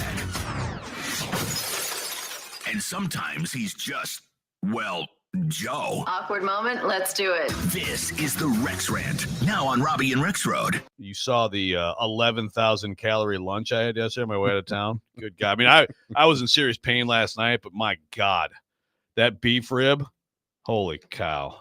We're talking deli meats, talking football. It's a versatile program here, Talking PK. grandma's basement. Yeah, you will really get farted up with that stuff. Okay. PK was like, he had no way of knowing that. He's making it up. I'm getting my hair cut. It's like Karski was 80%. 80% go SEC. Farting A, man. It is that time of the day. Time for the Rex Rant with Joe Rexrode. You can check it out every morning here on the program. I love that Stillman's imitation of me is Stillman sounding more like Stillman. That is true. Actually, I think he sounds like a slightly less lispy Lou Holtz when he does you. I Good. kind of like it. It's good. I kind of like Never it. thought about it that way. Yeah. Ian seems to have some premonitions of what I'm going to talk about, but we'll get to that soon. Apparently, we need a real ID to keep flying in airplanes. Oh, this is a disaster. Next month. Starting May 7th is going to be catastrophe at every airport in America. And apparently this information has been known for years. Apparently I didn't get the memo. They pushed on it that. back a couple times. Yeah. But I'm desperate now because I have a mandatory work meeting in New York next month that already has flights bought for it. So Monday, I went to get my real ID. First, I went online, but I checked with my wife. Like Katie, she's my wife. She kind of helps me along with basic things that I struggle with in life. And I checked with her on all the things that I need. She told me very specifically. I put them all in a big plastic bag, like a Ziploc bag. So I went in, I checked in a bit before 10 a.m. Monday. I was called up to the counter a little bit after 4 p.m. Monday. I got to the counter. I took out all the papers. Papers. I had my social security card. I had my ID. I had proof of address. I had all these utility bills. I had a wedding certificate, which Katie said very specifically that's what they need to have. If you're married, you have your wedding certificate. Okay. So I lay all this out, and he's like, "Where's your birth certificate?" I said, "Well, I didn't bring that. I brought my wedding certificate." And he said, "No, that's not what you need. You need your birth certificate." Now, I did not get angry. I gave him actually kind of a sad look, like a, and then as I'm sitting there, I'm texting Katie, "What the fart? Are you fucking kidding me? Holy fart!" So I got that out of my system as I'm texting, and I'm looking at the guy, and I'm like, "Thank you. I'll come back tomorrow." So yesterday, I came back right after the show. I got in the line that wrapped way around the building. Outside the building. Eventually I got into the building, and then you get into another line that wraps around half of the inside of the building. How many hours? I'm getting to that. So this is by the time, this part of it took less than an hour. It took probably about 45 minutes. Then you get to the front, and the guy who was at the counter the day before is at the front. He's like, "Hey, you bring your birth certificate today?" "I remember you." I'm like, "Yes. Thank you for remembering me. And I hope you remember how calm and kind I was." So then you get to the front of the line, you take out your camera and you scan the little QR code, right? And it texts you and it says, "What are you there for?" Option 5, real ID. There's all these other possibilities at the driver services center. Okay, here's your number. RI, real ID, 387. So at that point, RI 327 was being served. So about 60 people in front of me. Now, a day earlier, there were about 90 people in front of me, and it took 6 hours. So I did some math. Okay, 60 people. That would be about 4 hours. So I said, fine. So I'm safe for 3. So you can leave. They want you to leave. There's not an inch in that space. Especially the you part of you. Yes. Well, maybe, yes. So I said, okay, fine. Come back in 3 hours. So we'll sit for about an hour. We'll get this done. So I went home. I walked the dogs, did some chores. I kind of cuddled with the dogs, fell asleep on the couch, maybe a little bit too long. So I left at the 3 hour mark, which means, okay, it's going to be 3 hours and 20 minutes. Ultimately, it should be fine. Halfway through the drive, The text comes in. You are next. You have 2 minutes to get to the front desk. Oh, you idiot. I didn't scream. I kind of whimpered. I just went. I turned my car around. I went home. It's on me. And I'm going to try again today. And if I Is that why you're not here? No, it's another week with Katie's not here for me to yell at her about the wedding certificate. She's on a work trip. Copenhagen this time?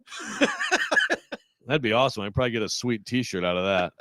But if I don't get my real ID today, this might be the biggest cluster fart of my life, and that is saying something. Well, I've done my paperwork in advance. Nowhere did I need a marriage certificate or a birth certificate, by the way. But I'm scared to death of this thing as well. I mean, I think it's going to shut down the country. I really do. Well, luckily everything else is running smoothly. Yeah, all right. You did a nice. So, like, are you going to leave again today? If I was you, I'd probably just hang around.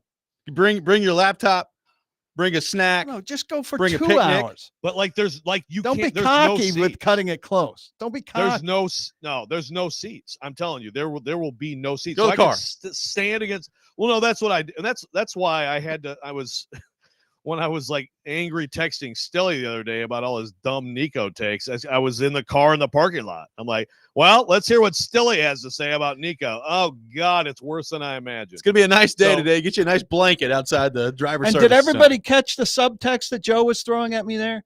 I went home. I walked the dogs. Oh, God. I cuddled with the dogs. You stop. Thanks, Joe. What a jerk. Thanks. You still have a dog. I loved what you wrote about your little buddy, and I'm really sorry. I did not mean that. Thank you.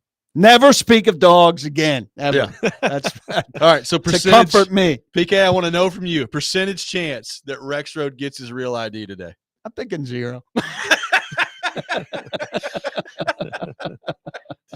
I think you should live tweet the experience. I think it would be fun if you live tweeted the experience. Do you? Yeah. Yes, I do. I agree. I am totally with him. If it gets all farted up again, maybe I will. Papers. He's so gonna. You got to get the same guy. Like, let somebody go ahead of you if you can't get the same guy. It's like, look, man, I don't have no disrespect. I don't have great luck with you, so we're gonna try somebody else today. Hey, real quick, Alex on the text line said you can get an appointment. Yeah, I tried that. The next one's in July. Yeah. And like everyone in the entire state, I've seriously checked almost all of them in the entire state.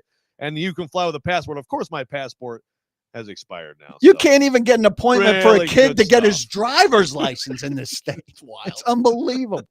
615-737-1025 is our phone number. I very much look forward to tomorrow's show when Rexrode walks in here once again with no real ID. Hey, don't let him in without us showing a real ID at the door. You're not getting in this building unless you've got the real Everyone's ID. got to show a real ID.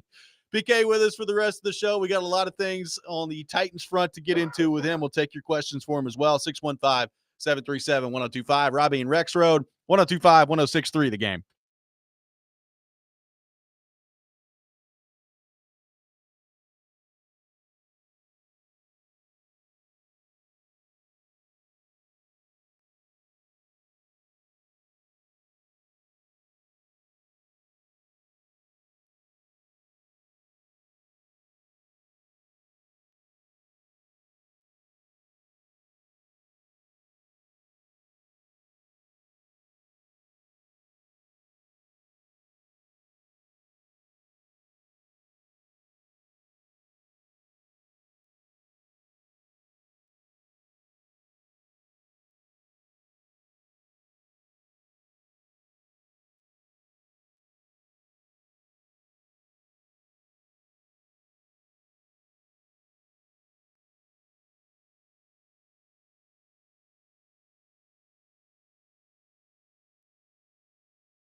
Stand back. There's a hurricane coming through. Paul Kuharsky from paulkuharsky.com with us for the next hour, talking all things Titans here on Robby and Rexrode. We'll take your questions for PK. 615-737-1025 is our phone number.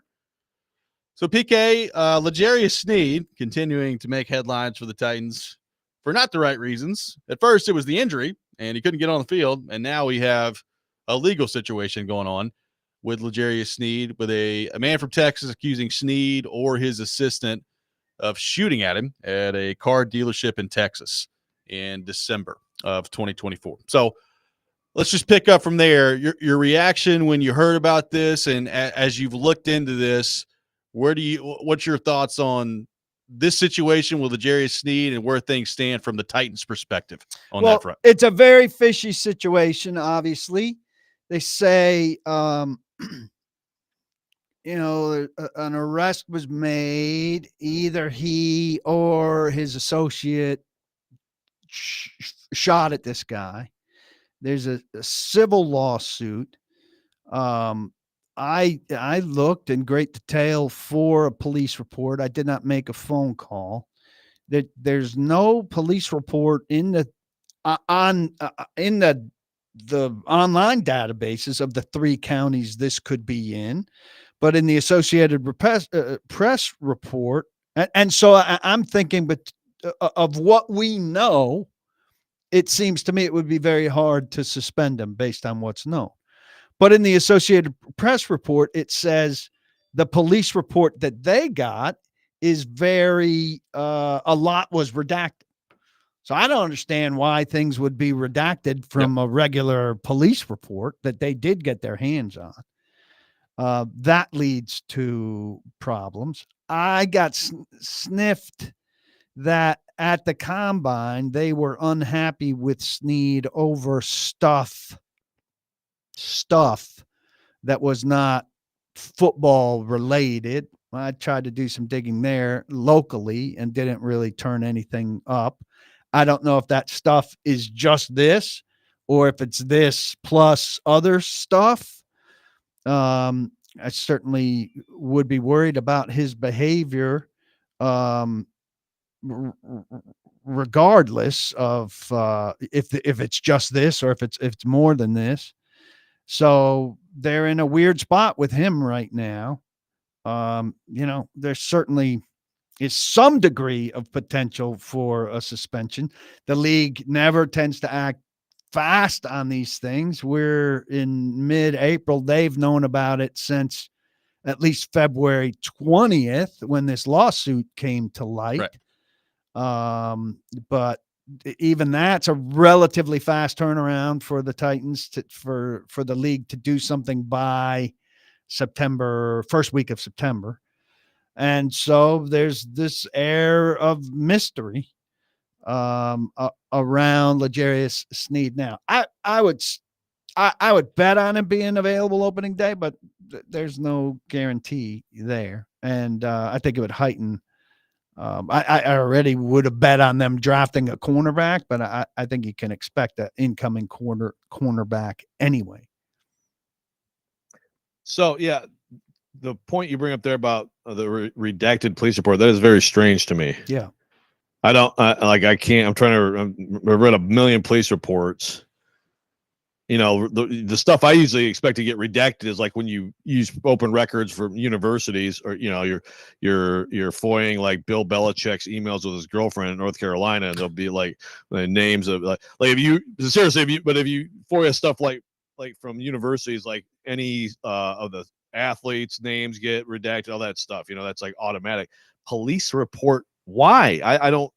Much of what happened bizarre. Is redacted in the police report obtained by the Associated Press. Yeah, much of what happened. What happened is what should be on the record. Maybe you redact some names to keep people from being badgered by further reporting. But police report is supposed to be a record of what happened. Yeah.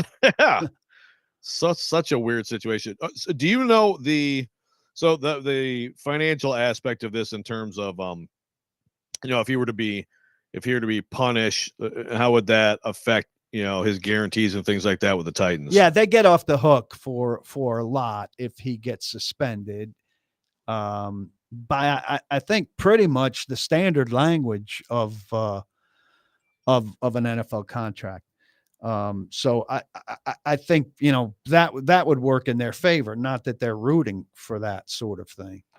So just to be clear, though, in terms of like you're saying, based on what we currently know about this, you would be surprised if there's a suspension, but as more information comes out, that could change. Is what you're saying? I mean, right now it's unclear who shot, and what the circumstances were, and all of that. And there's only a civil suit out of it. I can't find a court date for anything. And so there's a lot of detail that needs to be filled in still. One of the more interesting things that this Texas man's attorney, Levi McCatherine, said in here was, quote, "The unprovoked aggravated assault of my client with a deadly weapon is part of a pattern of behavior for Mr. Sneed, and he must be held responsible for his actions so that they don't happen again." Now, Stilly had this guy on a couple of days ago, and he asked him about like the pattern of behavior.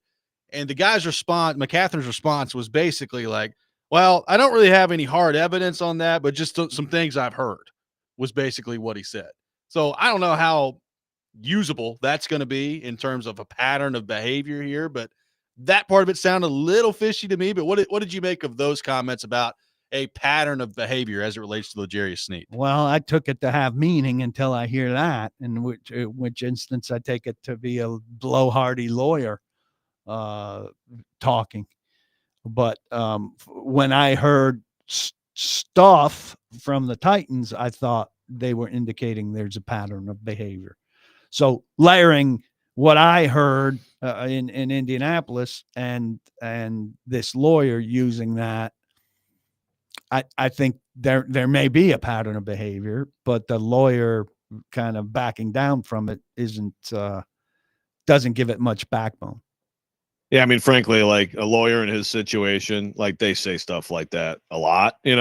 Doesn't mean it's not true or there isn't something, but like, well, let's hear the quote from McCatherine, what he said on Stillman's show on Monday. Here was the attorney in this case, Levi McCatherine, on Stillman and Company.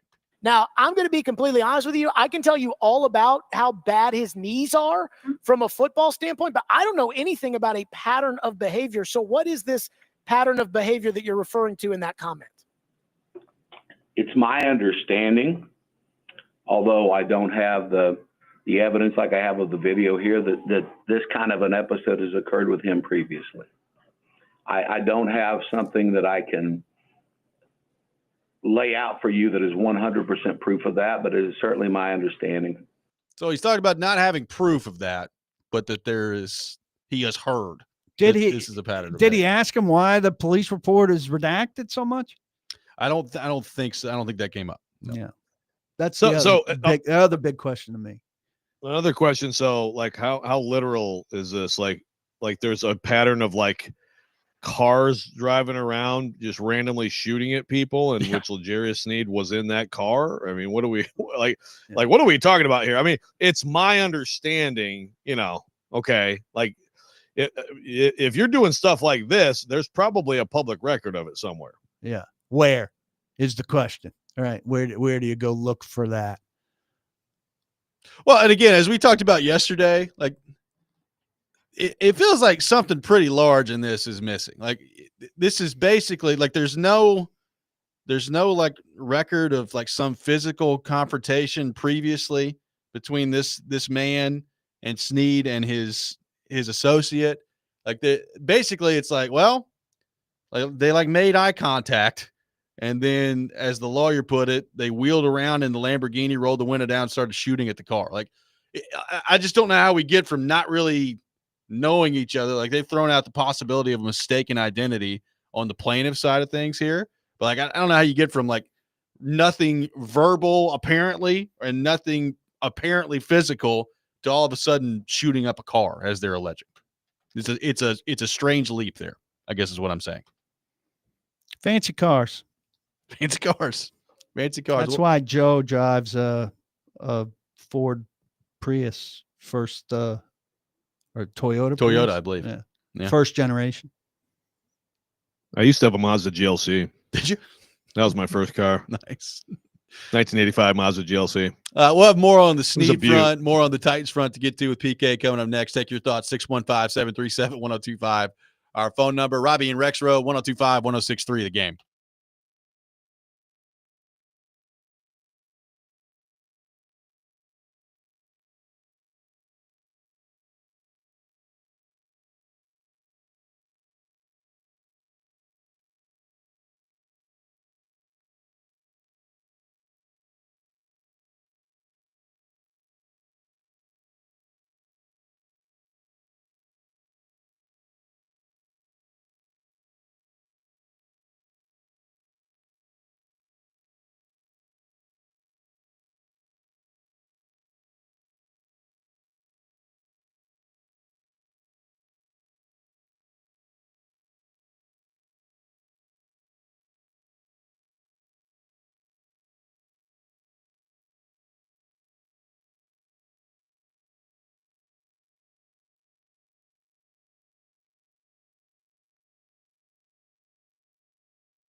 Welcome back in, Robby and Rexrode, 102.5, 106.3 The Game, brought to you by First Horizon, Big Bank Muscle, Small Bank Hustle. Visit firsthorizon.com/get-it-all. Paul Kuharsky from paulkuharsky.com with us here on the program.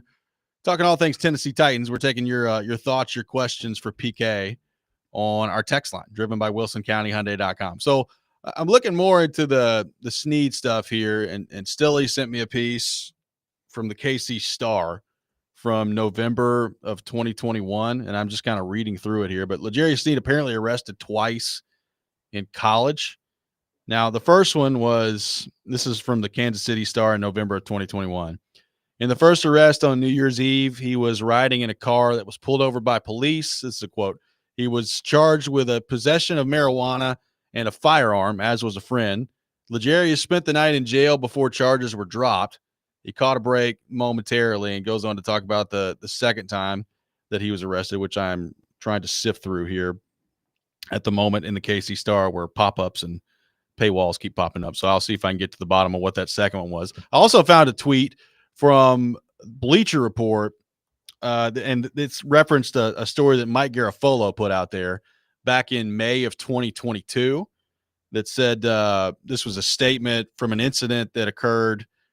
This is from the Minden Police Department. Quote, a random and unnecessary act of violence occurred when L'Jarius Sneed was visiting his hometown. No one was injured, but gunshots damaged his vehicle. He was briefly questioned and released without incident, and then talked about the $5,000 reward out there for a person or persons responsible for the act. So there is guns and cars, guns and cars. 2 times previously, that would be a pattern. So, yeah, that's not great. Yeah, I mean, so at least, I mean that's loosely, again, how literal was the lawyer being, but if we're talking about some, pattern with gun stuff, that there you have it. It's documented. Yeah. All right. So, we were talking to begin the show, PK, about like the idea of drafts in a corner. Like I still, from a need standpoint, let's say Sneed is either injured or suspended, and you've got a Woozy gone and Sneed in his trouble, which is much of a concern anyway without all this stuff, even with the knee stuff and the injury.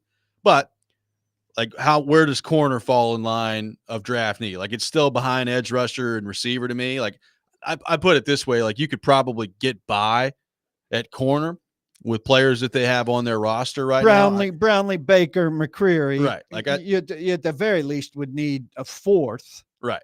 I do feel like with the defensive coordinator they have in Denard, who's a defensive back specialist, if you will, that's a place where they can make things work better without, high-end draft talent. But it certainly gets earmarked more than it was a couple days ago. Someone tweeting at us, on Tennessee 615. People don't shoot at people for no apparent reason. Trust me, way more to the story. Yeah, I mean, I agree. I'm sure there's a lot more to this story, and maybe there is a history here among these people that has not been mentioned at all, and that's possible. But all I know we're just is going off what we know. Yeah, and if you're in his position, like think about that. Like he has this guaranteed money. He is, let's face it, he's physically compromised. Okay. So to even be in that situation is kind of a big break, that he has the deal he has, and you're putting yourself in that. I mean, you can't, like, there's just no excuse. Like you have to get away from that stuff. I'm sorry, but like, look at like what you've been able to create for yourself, and to be in a situation like this is just, I mean, it's beyond stupid. Well, I mean, look, Gentry said it. Gentry Estes was on with us yesterday and said it best. Like this is when you factor in everything with the L'Jarius Sneed trade. I mean, it's an absolute disaster. And it's the way that it's played out so far, from the injury and playing 5 games last year, and now you got all this stuff, and we'll see how this ends up playing out from the legal standpoint. But then even if he is on the field and like you're worried to death about injury again next year, like so far, this has just been an unmitigated disaster on the L'Jarius Sneed front. Absolutely. And, here's Mike Borgonzi, who was on the other side of it. Yep.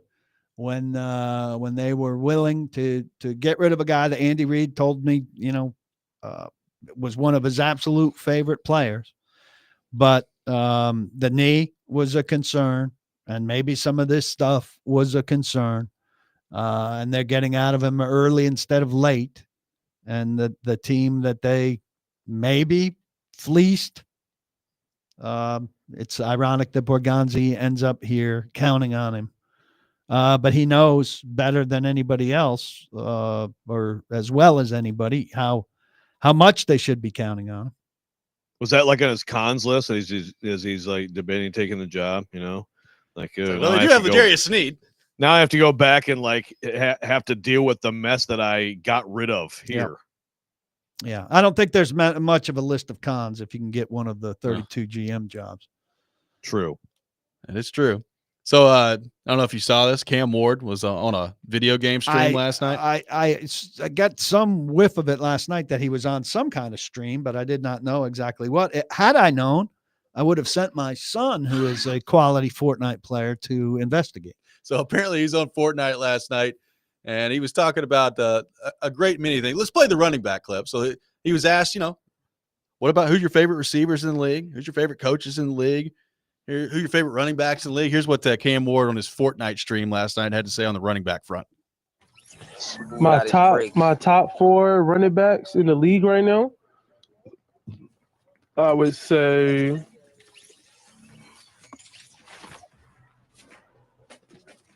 Tony Pollard, Spears. So he's got Pollard and Spears as his top 2 running backs in the NFL. He's higher on Spears. He's higher on Spears than anybody else. Now he's trying to think of Cleveland's running back. Well, you wait till you see what he said on receivers. He said Ridley's the number 1 receiver in the league. You know his number 4 receiver in the league is Traylon Burks. Do we have that? Bryce Oliver. We do not have that currently available. We could probably locate it. But yes, Traylon Burks, the number 4 receiver. Yeah, I need to hear his. He loves that one touchdown. He watches Traylon Burks one touchdown. Like, Traylon Burks, no cap. I'm dead serious. So I think he knows where he's going, or at least he's acting like he knows where he's going. Brian Callahan's his favorite coach too, so you'll be stunned to know all those things. I mean, those 3 wins for gold. Good stuff from Cam Ward on the Fortnite front last night. What a world we live in. That Titans fans are. I mean, we've gotten a ton of texts about that. Did you guys see Cam Ward on Fortnite last night? Crazy world we live in right now. I cannot wait to get in traffic on I-24. I tell you what, man, it's going to be amazing. Hot chicken, favorite food by far. 615 square dancing. Hee Haw was my favorite show. I love these naked statues they've got. I can't believe down there. I can't believe they took that show Nashville off the air. Connie Britton, favorite of mine. Hey, man, he's leaning in. I respect it. 615-737-1025, our phone number. More with PK coming up next on the Titans front. Robby and Rexrode, 1025-1063 The Game.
Welcome back in, Robby and Rexrode, 102.5, 106.3 The Game. Ian working his way into my heart. Agreeable Ian.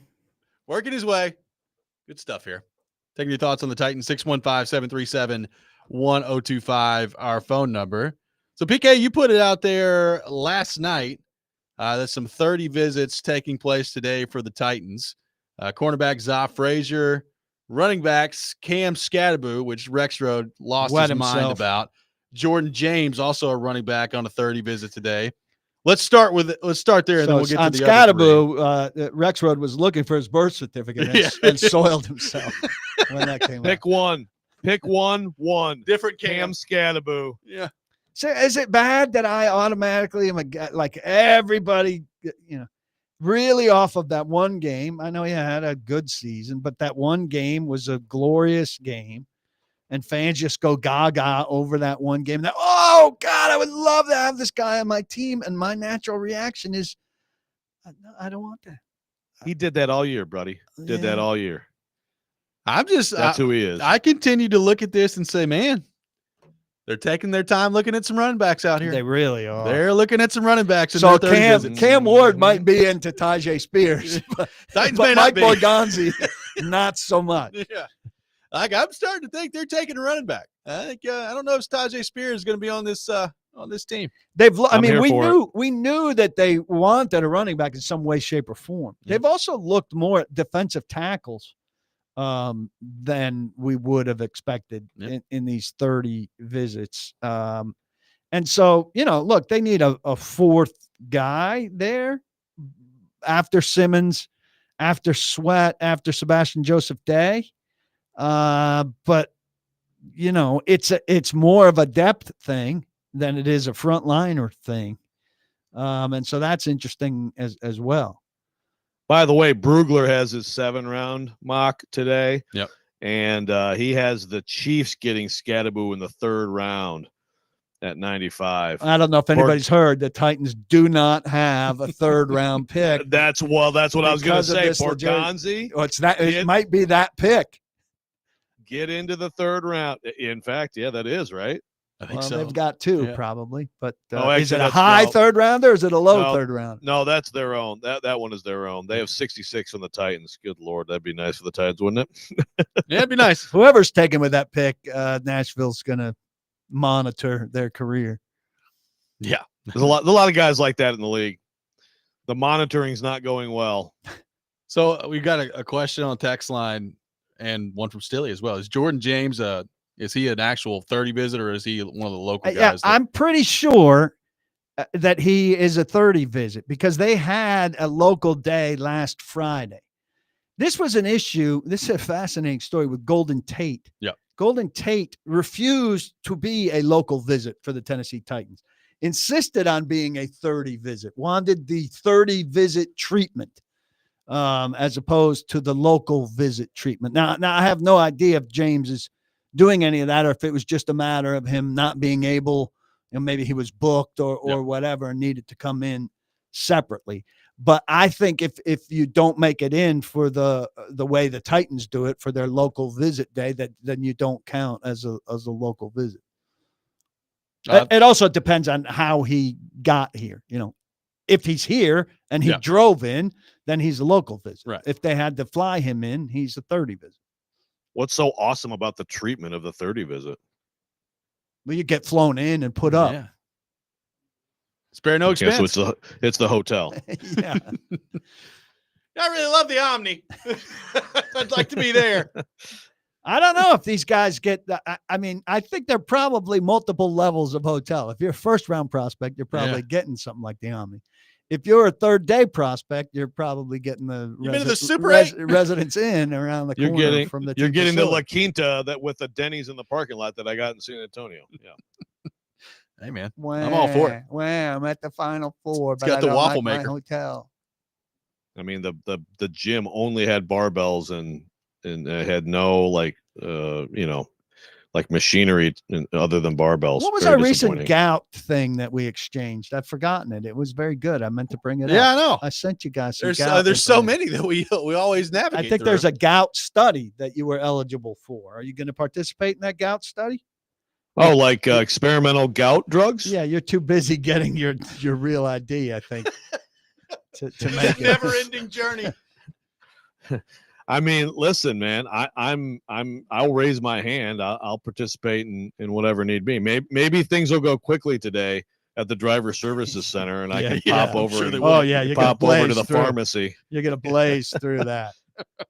I appreciate, by the way, on the text line, all the people are like, "Hey, all you gotta do is drive 3.5 hours out to a town you've never heard of. It's so fast." Here it is. I found it. It was from my my scrolling Instagram, I think. Do your favorite foods cause gout flare-ups? Join our clinical study, Fighting Gout, at the source, and get free care plus up to $1,330 for your time. That's $1,300 for your time. Wow. Apply now. How have you not applied? So you're telling me that they could figure out a way for me to just go beer, red meat, and shellfish Well, the all picture I want is and not get gout? The picture is a beer and a double burger. Well, but you know what the most Oh, my amazing goodness. part of that is? Like PK sent us that screenshot, and that's I him thought that scrolling was- through Instagram. It's a targeted ad for him. Like PK Because has I talked talk about enough gout gout. so much that he's now getting targeted ads for gout flare-ups on his Instagram. All because of you. I can't believe that didn't prompt you to run out for a beer and a burger. Your phone just hear you say gout, gout, gout, gout over and over again. And now maybe someday you could be like me and get gout, and then we can go to these things together. In all the ways I want to be like you, having gout is the number one way. We got a texter that says, I'm in the gout study. It's in Hendersonville. It's a real thing. It's a couple hours per month, and you get $150 a month. Rexrode could be on something here. Come on. An extra Are you one lying? bun. Are you telling the 50? truth, texter? Yes. I'm reading out of the text line. Why would he make that up? He I mean, gave now location. we have two pieces of evidence. Yeah. My Okay, texter. advertisement and the texter's information. Okay, texter, tell what happens. You go to this thing. Electrotherapy. How many Is everybody needles are like- involved? Is everybody like showing where on their foot it really hurts? Like, tell me what this entails. Yeah. I mean, there's pain involved, but you know. $150 though. Yeah, 150. I do appreciate the people sending in, suggestions for you and where you could go get your real ID though. Like we got you got some people. Hey, Martin. great spot in Hohenwald Martin that you is could go good. find. Yeah. Borough. Martin? We got a call for the Borough. Yep, Murfreesboro. Yeah. Here's what you do, Joe. Take a flight before you need the real ID to Knoxville or Memphis. Land. Pick it up fast and then come on back. Let's That's a get those great air idea. mile points going. Yeah, some towns I've never heard of before. And yeah, whoever said like the Murfreesboro is like people don't know about it. I mean, it's online, and I tried to get an appointment, and it's like July. They wouldn't So have you. they know Frazier about it now. Frazier texting me that Gout Awareness Day is May 22nd. So we're coming up. That's 20 days, by the way, after real ID goes into effect. It is. And I'm not kidding unfortunately, you. I'm not kidding you that I'm pretty sure that's the day I'm flying back from New York. It's also a graduation day. So Gout here. Awareness Day. And it's Gout Awareness Day. Oh Yeah. my God, worlds colliding. Hey, also Ravenwood and Nolensville are tied 1-1 in the big JV baseball series right now. Rubber match today. Oh boy. Well, same with varsity. Yeah. And by the way, Never mind varsity. We're not worried about varsity right now. By the way, the Nolensville Knights have Bo Holloway I know. on the mound today. The newly committed Vanderbilt Commodore Bo Holloway. Yeah. If you think he's going to Vanderbilt, you're a little off about what he's going to get offered after he gets drafted in the first round. So PK, we brought up this Right? discussion I mean, earlier. he's going to get the Oh bag. yeah, like we talked about that yesterday. Probably going pro, right? Yeah, but I wouldn't just right now say that that's like a 100% done deal. Dude's a No, stud. we'll see. He's Let a it play junior. out. He's got a lot of time. Absolutely. We'll see how it goes. So PK, we brought this up earlier. A lot of success the last couple of years here. Primarily when you bring this up, you're talking about Stroud and Daniels and the otherworldly rookie seasons that they have. But I mean, look around last year. Bo Nix played great for Denver. Caleb Williams probably did not live up to some of the ridiculous hype that was around him heading into the year. But I think you walked away at the end of the year, if you watched Caleb Williams play, and said, yeah, he's got a chance to be pretty good in this league. We'll see about Penix. He only played 5 games. McCarthy didn't play last year. Drake May, you walked away at the end of the year, and I think thought he's got a chance to be pretty good. So it's a pretty decent run that rookie quarterbacks are on right now in the immediate rearview mirror. So how much will that impact how Cam Ward is viewed by Titans fans as to what's success and what's failure in year one in your mind? Well, I think there'll be two camps. I think the excited over expectation camp will probably win out, don't you? I think there'll also be a camp that's like, the offensive line won't be able to protect him. He'll get destroyed. And these are the Titans who can't develop quarterbacks. And so he's doomed.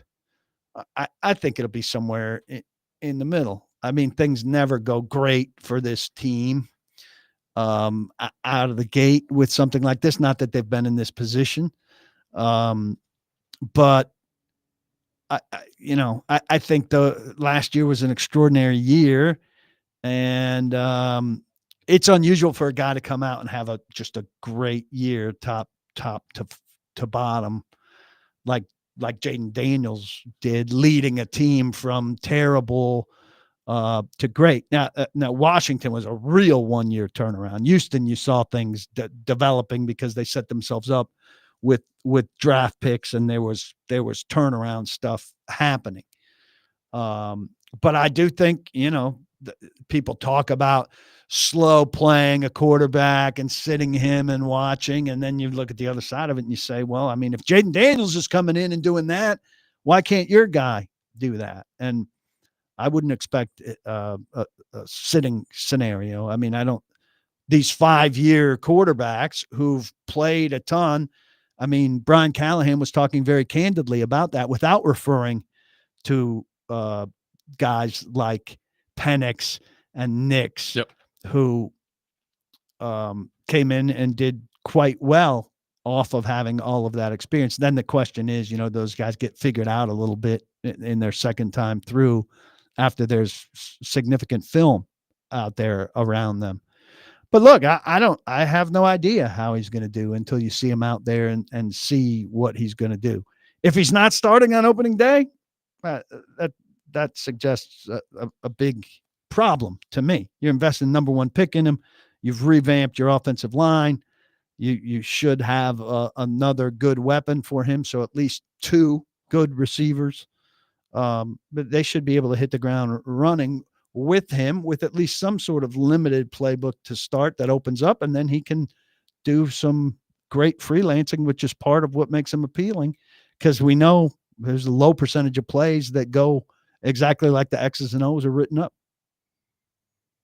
Yeah, that's the amazing thing about those guys is it's not just that they were obviously great right away, Daniels last year, Stroud the year before, but both of those teams also ended up being much better than we thought. I mean, I think the general expectation of the Texans, they would be terrible 2 years ago. Yep. They had some, I think they had actually accumulated talent, maybe better than I realized, but also obviously a bunch of ads that helped right away, the coaching change.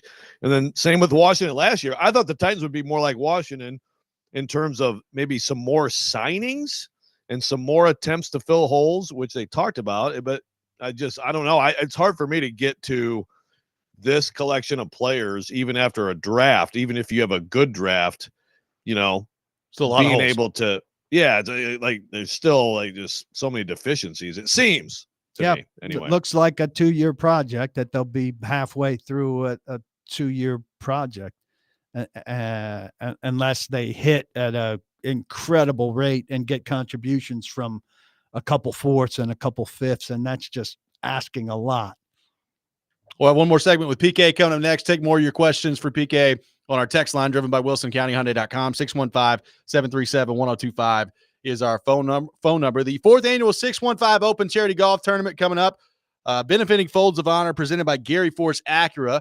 Cromwell Media, along with Fox 17, Outfront Media, and Social Indoor, proud to announce we'll be back at Hermitage Golf Course on Thursday, May 29th, to make a difference while having a great time. You can join us, a few guest media members, athletes, and musicians as we raise money for Folds of Honor. Donations will go to provide life-changing scholarships to families of America's fallen or disabled military and first responders. You can sign up to play or sponsor at 615open.com. This is Robby and Rexrode, 102.5, 106.3 The Game.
Robby and Rexrode live from our Busy Bee Plumbing, Heating, and Air Conditioning Game Nashville studios, home of the $99 yearly Beehive membership where the buzz is always about great service. Robby and Rexrode here on the program, brought to you by First Horizon, Big Bank Muscle, Small Bank Hustle.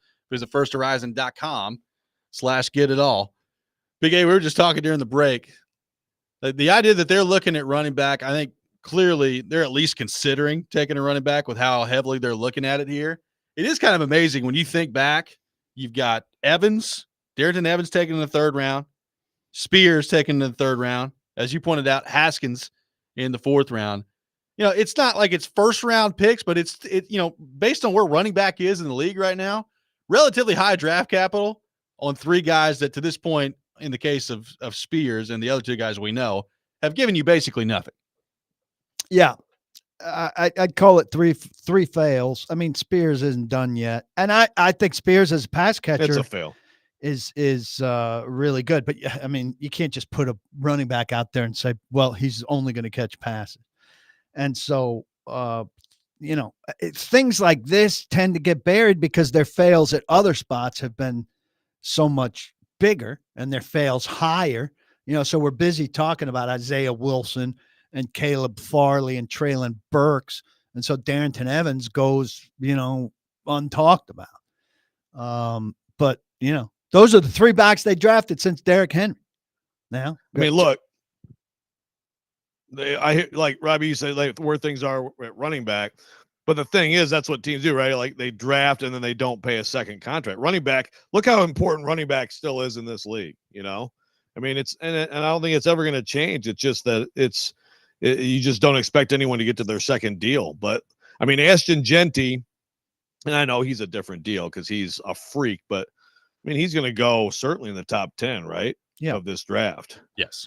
I mean, so I mean, look, if the Titans get Scatterboo, I think Super Bowl by 2020, probably maybe the first year they're in the new stadium. Is that including a trade for Hooker or not? I mean, dude, look, I'm not ready to start projecting a dynasty, but if you want to talk about a dynasty, okay, then we can start getting into that talk. Okay. I want to be realistic here, Paul. Yeah. Okay.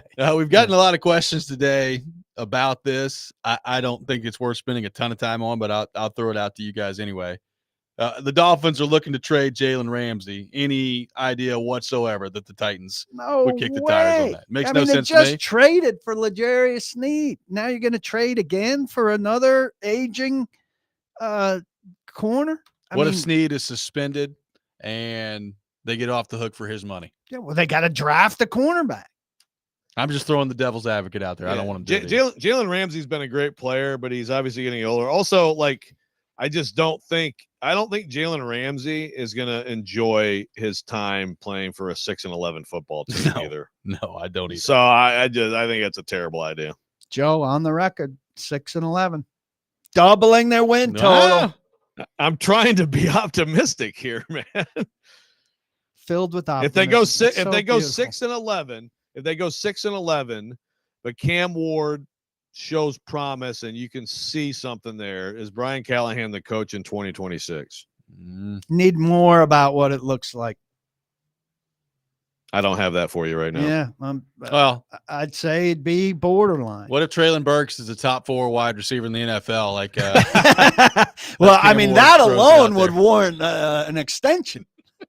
Right? Oh my God. I mean, if Traylon Burks is a top 4 receiver this year, I think regardless of what else happens, that's miracle working and would, I mean, I know in the college ranks, that would get you 4 more years. Yeah. Amy would give a lifetime contract to the entire front office. And to Traylon Burks. BK, thank you, sir, for being in with us. Don't block the box and be sure to lock your locks. Jason Big Joe is coming up next. You're listening to 102.5, 106.3 The Game.